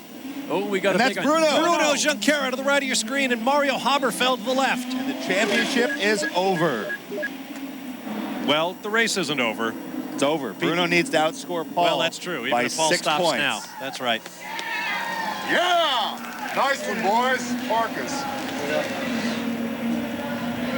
What did they just say? That was Tim Coffeen who just said, nicely, boys, park us. So I presume that Bruno got tagged or got sucked Nerfed into an by accident by somebody. I suppose cynicism Well, is some if sort of a release. that's Bruno's wing. Wow. Rocky Rocaline with the goatee. Bruno's engineer. Oh, wow. Hard to tell from there. What was that? Bruno just absolutely lambasted the wall on the right side. And Mario's nowhere in sight. Was that, No. Was that There's PT? Haberfeld at the back of the picture. Is that the brake zone? Is that PT? Which player's car is that? One of the PF cars. And there's how Haberfeld got into trouble. Wow. Okay, that was Carpentier, which was the player's car. It's hard to know what happened there because the picture gathers up Junqueira while the accident is already underway. But Bruno just absolutely clouted the wall on the right side. Now that is a braking zone that is not completely straight, so there's a slight bend. Remember, Vassar had a pretty big wreck there during qualifying a couple years back, losing the back here end. is, I heard Tim Coffeen say, way to park us. Tim Coffeen is the lead mechanic on Junqueira's car, so they saw something, because that first chicane is actually within eyeshot of the last pit that Junqueira is in. Let's have a look at the replay again if we can. Left side of your screen. Now Bruno is already in trouble. There's a player's car there, but well he looks to be too far behind.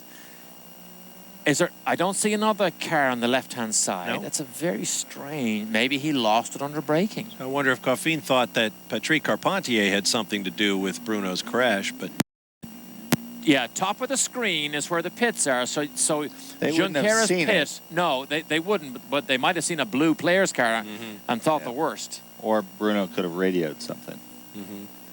Well, the here it is again. End result is he's out.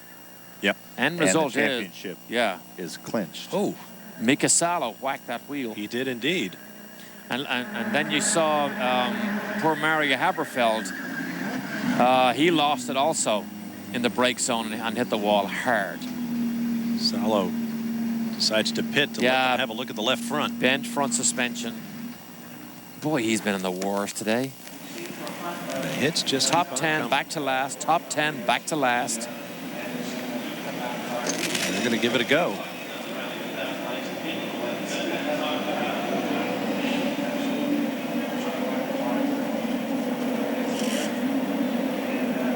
What a race. We've got 10 laps to go. Ryan Hunter-Ray has got to hold off Jimmy Vassar for 10 laps. And Vassar, remember, appeared to be either more aggressive or that he could go a little bit deeper in the brake zone. I wonder if Jimmy is suffering jet lag. Vassar was at Alex Zanardi's European touring car race at Monza. He surprised Alex by going to Monza. Then he returned to the United States just in time to catch the flight to Australia. He'll go back on Monday for pre-race work in Fontana, California, where he's the defending champion. Then he's going to Brazil for a friend's wedding. Then he's going to Colombia to join another old teammate, Juan Pablo Montoya, for a charity karting event. And then he's going to celebrate his birthday, is Jimmy Vassar, in the Mexican desert with his old buddies Mike and Robbie Groff, driving a Class 1 buggy in the Baja 1000. So what you meant to say, does he have jet lag? He's definitely going to have jet lag in about 3 or 4 days. Well, as they stand, Bruno Junqueira has fallen to 27 points behind Paul Tracy in the championship, and that is more than enough for Tracy to clinch his first title as Paul heads for the pit lane. Rodolfo Levine in the Walker pits at the back. Keep an eye on Tracy and take a quick break. We'll be back with more from Surfers after this. Paradise. Greg Hampson, engineer for Sebastian Bourdais. There is Bruno Junqueira speaking with his engineer, Rocky Rocolin, as they begin their debrief a whole lot earlier than they had hoped to in this next to last round of the Bridgestone Presents the Champ Car World Series powered by Ford. Bob Varsha, Derek Daly, and Tommy Kendall with you in a day that has seemed like weeks. Now there's Mario Haberfeld, who was just restarted a few moments ago, and he has spun and stalled again. Amazing that the Newman Haas team completely dominated the weekend until the end of the wet tire run, and suddenly it all began to go wrong for Junqueira. Bourdais went earlier on, but boy, how many storylines have we had here? A lot. More twists and turns than last year almost. So how big a celebration would Tracy have, Tommy? You're going to miss it. I imagine it'll be a big one.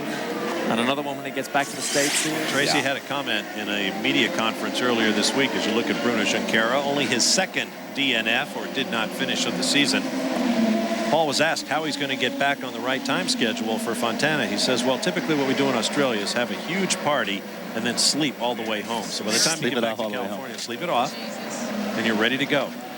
It's all talent. Junqueira thinks of what might have been. There's Carl Haas. Partnership, of course, with Newman, Paul Newman, Newman-Haas Racing. We've documented many times this year that Bruno Junqueira's championships are usually won in year 3 that he competes in a particular championship. Well, this breaks the cycle here because he was hired by Carl Haas specifically to win the championship. Carl thought he showed enough at Target Chip Ganassi Racing that he would be the man. In fact, it was at this race a year ago. I was sitting in the hotel restaurant, and at the next table, Bruno Junqueira came and sat down next to Carl Haas. They got their pens out and started signing papers. Each man took a set, and they went on their way. And Bruno denied that he had a deal. Yes. Well, it was also Surfers last year where I had kind of my first tangible proof of, remember, Paul Tracy couldn't say anything about his plans. He was under a gag order from Team Cool Green. And every day at the Marriott, I would see Paul Tracy, Patrick Carpentier, Neil Mickelwright, and Bob Bexon from players in their shorts huddling. And I'd ask them what it was about, and they were trying to decide what chassis to run this year, all while there was no official confirmation. And Bruce Ashmore was begging to run Reynard's. And after the first day, I think Paul was 3rd in the players 18th and 19th. And Paul went up to Mickelwright and says, what do you think about those Lolas? And they said, and that's when the decision was made at Surfers last year to commit for the Lolas for players Forsyth. Which became a sore point with Patrick Carpentier because he very much wanted to stay with the Reynards. In fact, the last victory for a Reynard chassis was at Mid-Ohio last year in the hands of Patrick Carpentier. The best Reynard chassis finish this year was Ryan Hunter-Reay on the podium in 3rd place at Mid-Ohio. And the last 1, 2, 3 for Reynards as they run now was at Vancouver, Canada in 2001. So look how close Jimmy is to Ryan. Yeah, if you haven't gone to bed yet, don't dare go near your pillow because Vassar, I promise, sideways by Manning, but Vassar will mount an attack here on Ryan Hunter-Reay, who gets a great restart. He is the rookie, remember.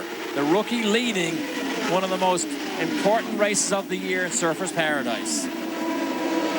Looks like Jimmy's going to have his hands full keeping Darren Manning and Michel Jourdain behind him. There's Vassar, then Manning. Jourdain and Fernandez.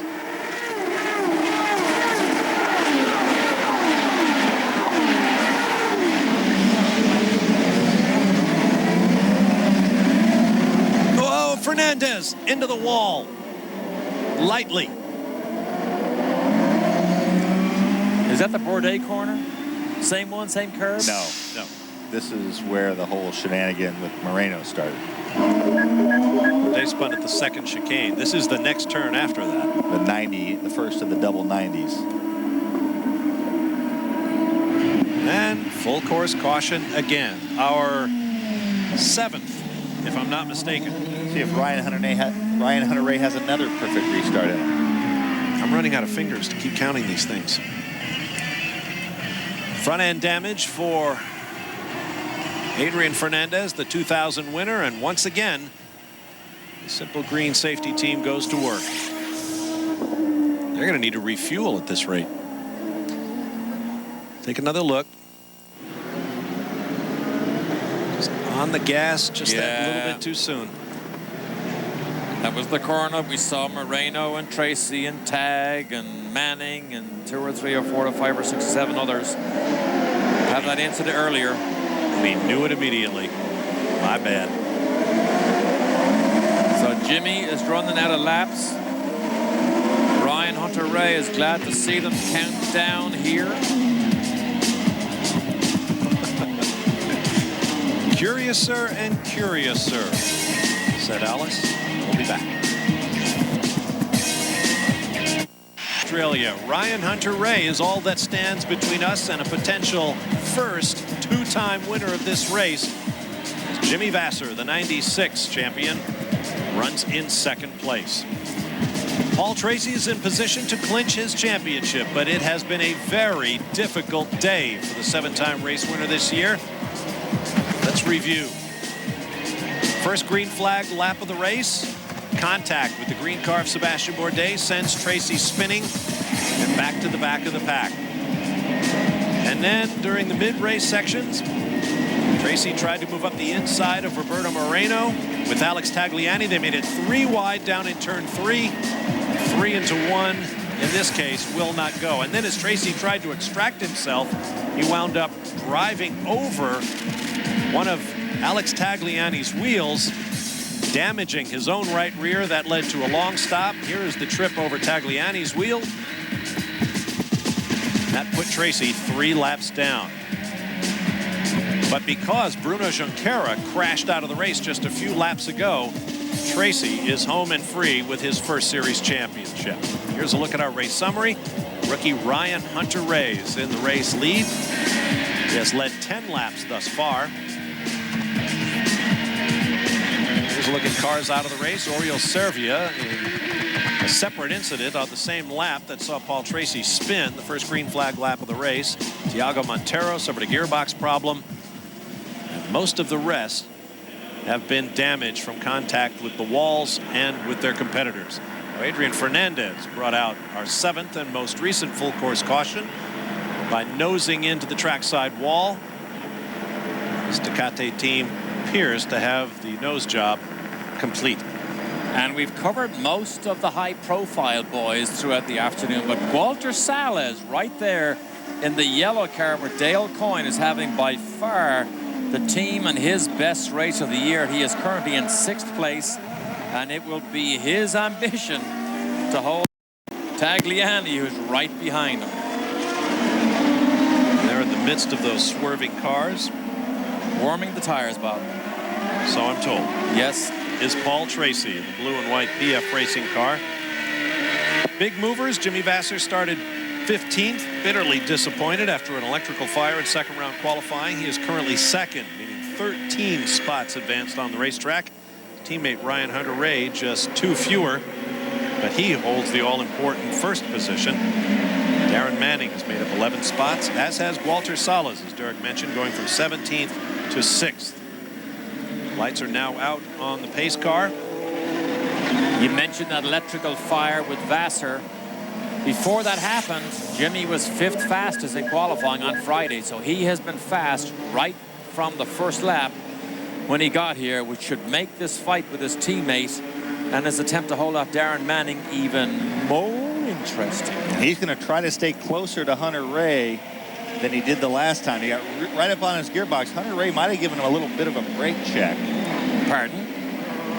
Among teammates? Pardon? Hunter-Reay was always very good on restarts in the Toyota Atlantic Championship where he raced last year, as you watch cars slewing off the corner. Look at that jump. There he goes again. Great restart by Ryan Hunter-Reay. But this 4 laps to go. Yeah, this is where he gets tricky. Still a very treacherous racetrack. And remember, as aggressive as Manning wants to be now, this could be his first podium of the year if he can keep his nose clean here.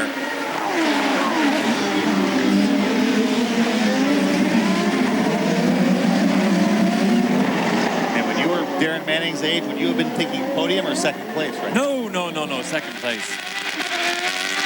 Listen to the wheels spin. And Jourdain is right there, as is Patrick Carpentier. Oh, Manning has a look. Oh, he's going to force it. He's going to force the issue. Manning 2nd. Takes 2nd. Wow.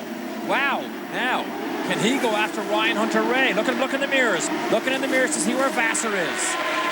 And Vasser's looking for a way. And Jourdain right there.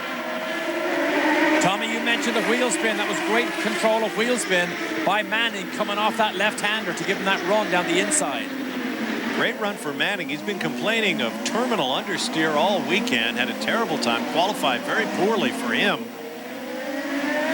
Considering he took the fight for the Rookie of the Year championship to Sebastian Bourdais all season long, despite having to carry that Reynard chassis. Remember how quick Jourdain was before that yellow came out. They were still on dry tires, but he was able to get by Bruno Junqueira. So at that time was the quickest car on the racetrack.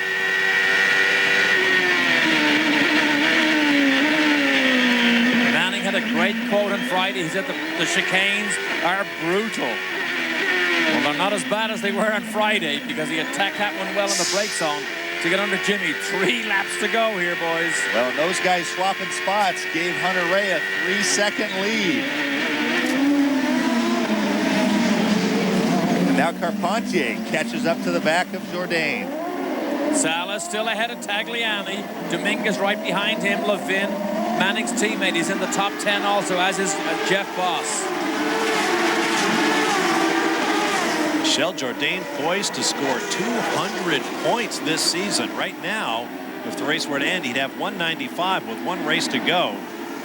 5 drivers in the last 10 years have won 200 or more points, and 4 of them won a championship with it. Only Dario Franchitti, who tied Juan Pablo Montoya with 212 points in 1999, but then lost on the tiebreak, has scored more than 200 championship points in a season and not won the title.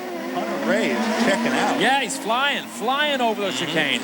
Saw him wipe his visor as he came to the brake zone for that back chicane. And Manning is not pulling away from Jimmy, so maybe Manning doesn't have the speed of Ryan Hunter-Reay.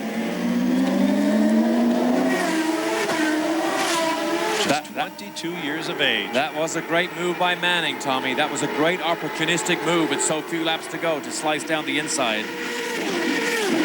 Manning a half second quicker than Hunter Ray, but still 3.6 seconds behind. I read that wrong. A half a second slower than Hunter Ray, which is why he's now 3.6 seconds behind. How about that?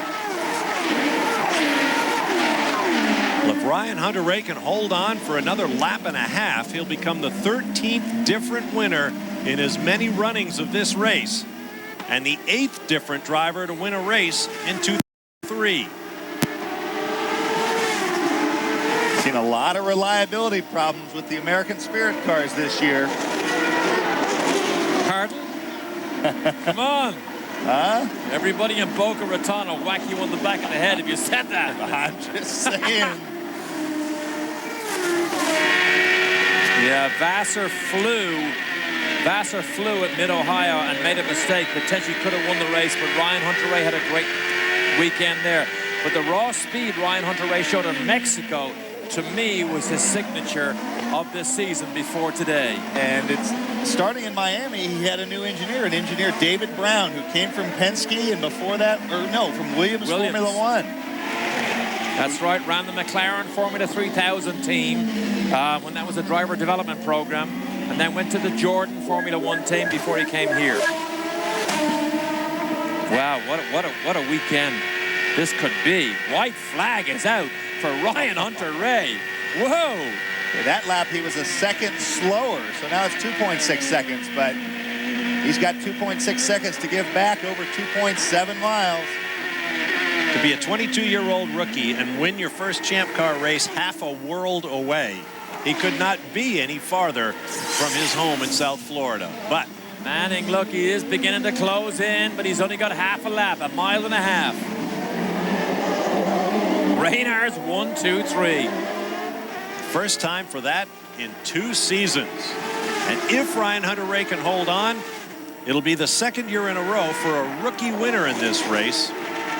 The first win for Stefan Johansson's American Spirit team, and he will be the second rookie to win this season after Sebastian Bourdais. Unlikely, but very much earned. With everything that was thrown at these guys today. Wow, look at him attack the chicanes, as does Manning. It was more than Paul Tracy could handle. It was more than Bruno Junqueira could handle. And Ryan Hunter-Reay took everything this race could throw at him. 2 more corners for Ryan Hunter-Reay. Here it is, short straight. Look at the fans. Yep. They know how important this is to this young rookie who came early to do pre-race promotional work. He's been surfing and jet skiing all week. He feels right at home, and Ryan Hunter-Reay will win in Surfer's Paradise. Man, what a day. What a day for Manning also. There is David Brown right there on the left side. There's Katie Brannan, handles the public relations. Graham Taylor, also from the Arrows Formula One team. Look at the delight bomb on his head. Look at this. Can't believe it. What do I do now? And Jimmy gives him a big thumbs up. A Reynard 1, 2, 3. And a rookie 1, 2. There is Michael Benelli of Players, no longer a sponsor after the new legislation, but still a half owner of PF Racing. Oh, my. Surprises this race has thrown up over the years. That is Tess Brillia, the girl with the long hair. You just saw her there. Canadian girl. She changes the left front on Ryan Hunter-Reay's car. I wonder if she did that this weekend, because a couple of races ago she hurt herself. She was on crutches at the racetrack. One of the other teammates had to take over. As you look at Darren Manning, by far his best performance of the year as well. What a day. What a day. What a bunch of storylines. Now, can Ryan do donuts? Has he ever practiced them? Remember, Zanardi did donuts on this track. That's right. You don't think he could do them on street circuits? He's got to let some of those guys go by first. Look at this. Wow. Love to see it. His dad has been such a supporter of Ryan Hunter-Reay, supported his Atlantic program. Come up through the kart ladder system. Struggled early in the season. Ah, here we go. Oh.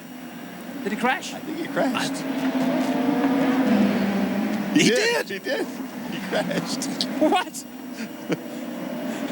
No, he's okay. Or did he just rip advertising off I the think wall? he got into the tires. I think he did. Oh, my gosh. I was about to say, he came from 12th on the grid to win. That's the farthest back a winner has come from this season.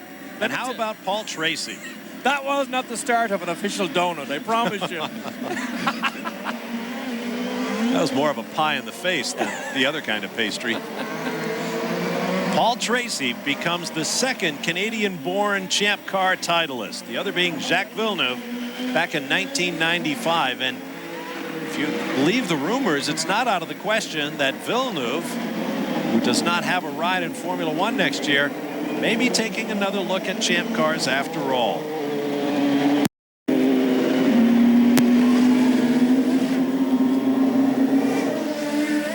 Looks like he's in a hurry now to get to victory lane. Here we go. Let's see what happens. This is it, yeah. No. Is this it? I think. Oh, yeah, he lost it. He lost it. Oh, the grass was there. What is that he ripped up? He got a piece of the banner. Is that a banner, is it? Okay, gives it a bootful. Whoa. Now realizes, uh-oh, this is embarrassing. I should have practiced this. Okay, there he tears the banner off the wall, I think. Oh, how embarrassing that might have been. Stefan will have a bill waiting for him. Look at this here. Look at this here. He goes over to see Jimmy.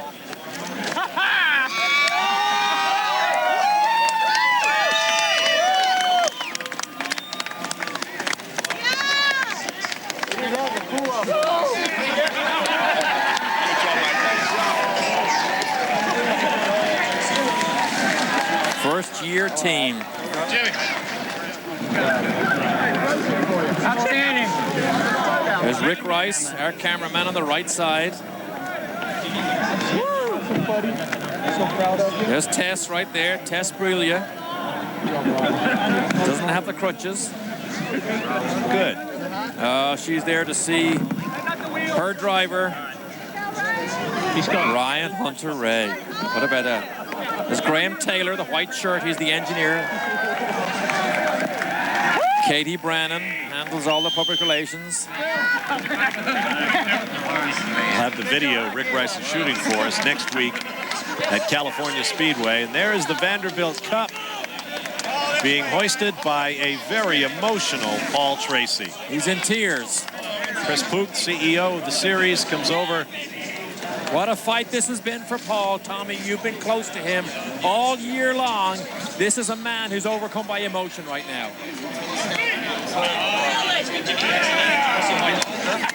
climbing all the all-time lists, pole wins, laps led, but he has never finished better than the job third they in the did. championship. And, you know, I guess this is the way God planned it out to be. Is just I thought it was going to be a battle to the end of the season, and I just don't know what to say. I'm caught up, and now I feel it's just an incredible feeling. Paul, it was a remarkable race, wasn't it? I mean, there was so much in that race. It could have gone either way, but at the end of the day, it's panned out in your favour and in favour of the Forsyth team. Just tremendous. Yeah, I mean, I just have to thank the team. They got the car running again. And, you know, the job that they've done for me this year, Jerry Forsyth and Bob Bexton, and everything that they've done for this team, you can see how happy the guys are. They've worked so long, and I've worked so long to get to this point. It's just fantastic. What was going through your mind at the time when the car was, you know, when there was dramas with the car, you're in pit lane and losing those valuable seconds? I thought it was just all starting to fall apart for us. Just, you know, things can change so quickly. Things can change so quickly, and momentum swings in a different direction so quick. I thought it was over for us, and then when I saw Bruno was out, I was just started to cry on my helmet. This has been an incredible year for you. I know you've waited so long to finally do this. You've had lots of success and race wins with this team, and you said on the radio on your way back in that you've never felt so comfortable with a race team. No, it's a great team and great guys, and I just want to thank them. Paul, enjoy. Congratulations. Here we go. Paul Tracy's last championship came in 1990. Welcome to your first victory. I feel like I'm in a dream, honestly. I can't even believe it. We went jet skiing together, man. Hey, you're new to the wing, man. Cooled off lap? Yeah. How does it feel? How much confidence does that give you for the rest of the season, even though there's one more round in Fontana? Yeah, you know, to end the season off like this is our last road course, last street course, and we won it. Words can't even describe it right now. I'm on cloud 9. What about looking in your mirror? There's another rookie behind you, Manning as well. 2 rookies today on the podium. On the restarts, though, I mean, I left him. There was no problem at all. It was great. Thanks, Ryan. Thank you. You're here next. That was Darrell Beattie with Well, Network Darren Manning, 10. a brilliant second place. How does that feel? Oh, fantastic. We deserve this all year. You know, we've been so close so many times, and being 14th on the grid, we just never expected anything like this. We always have a big cheer at the beginning of the race to see where we're going to go, and they all said top 3. So the boys did a good job in pit stops. I made a good move, and a few more laps. You never know, we might have had Ryan. The Geordie boy doesn't mind these sort of conditions, does he? No. Wet, intermediate, I don't mind at all. When it's a big level when the rain comes and dries out also. All right, well, where to from here? Fontana, obviously, but what about 2004? Well, yeah, definitely. I want to stay in car. I want to be back at events like this. This is just absolutely fantastic. Hopefully, Walker boys and all my sponsors, RAC, Bridgestone and Ford, have all done a fantastic job getting me here this year. Hopefully, we can stay next year. Awesome result, Darren. Well Thanks done. very much. Cheers, mate. Well, Jimmy Vasser, Jimmy, it seems like at the end there you just couldn't quite hang on to those guys with those conditions. Nah, we put on a lot of wing because we thought it was going to rain, and I was a sitting duck and too slow on the straightaway. But you know, I had to tell the team to tell Ryan to calm down there. When he was in front, he was trying to throw it away that first time. We got side by side going into one of the chicanes, and I flat spotted my tire real bad. From then on out, it was tough. But you know, all credit to Ryan. Did a great job today. It's a great day for our American Spirit team, and you know, 2 cars on the podium. You know, we can't ask for better than that. For a while there, Jimmy, we thought we were going to see another Vasser victory down under. Well, I thought so too. The way Ryan was really getting out of shape there for a while. I'm sure he was nervous first time leading like that, and then he settled back down and he did a great job. You know, I'd like to congratulate PT for his championship. You know, well deserved. What a wild race today. I mean, three Reynards on the podium. Who would have guessed that? Thanks, Jimmy. All right, thanks.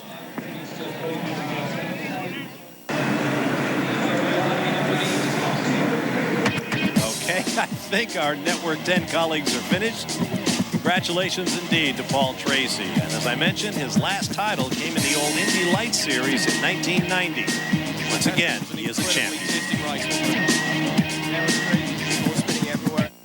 Of Australia has been brought to you by Bridgestone Tires, advanced technology that gives you a grip on the future. And by Ford. If you haven't looked at Ford lately, look again. Well, after one of the most dramatic and difficult races that I can remember, Ryan Hunter-Reay is now the 13th different winner of the Kart Grand Prix of Australia in his many seasons. A 1-2 for Ryan Hunter-Reay and fellow rookie Darren Manning. And a 1-2-3 for Reynard Chassis, with Jimmy Vasser taking the third and final spot on the podium. There's 11th through 19th. Oriol Servia going out along with Thiago Montero on the very first green flag lap. Of course, Bruno Junqueira, who had hoped to take the title fight to the final race of the season next weekend in California, crashed out as well.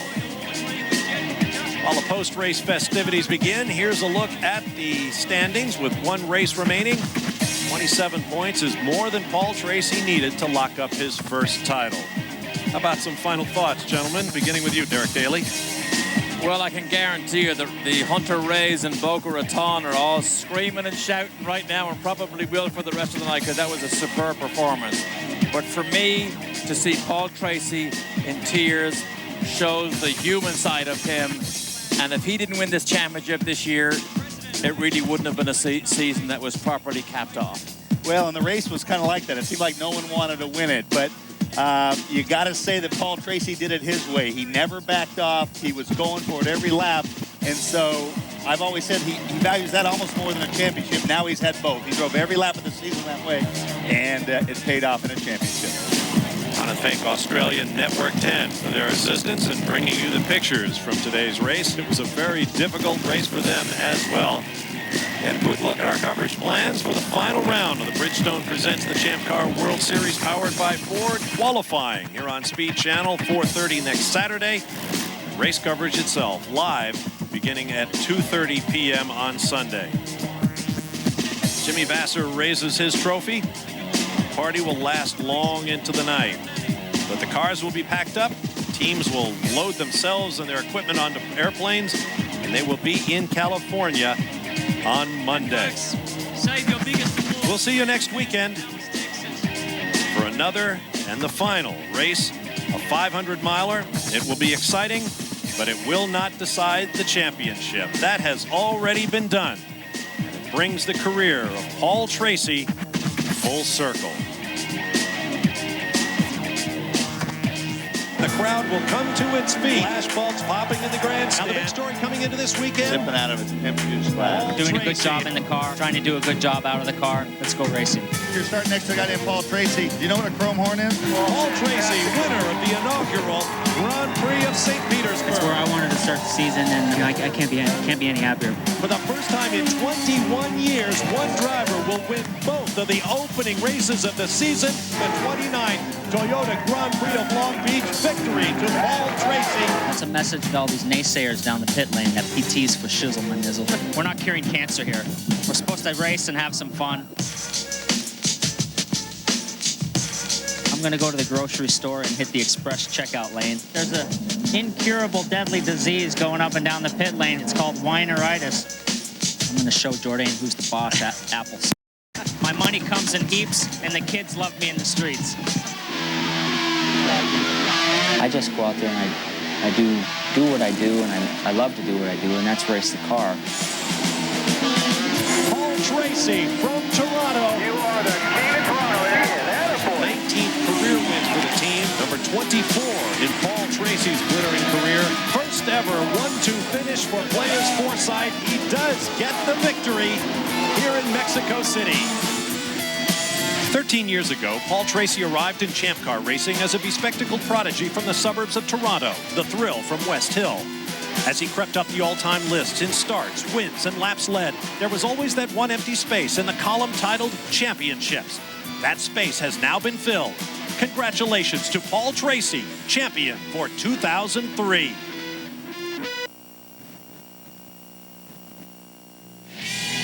Las Vegas.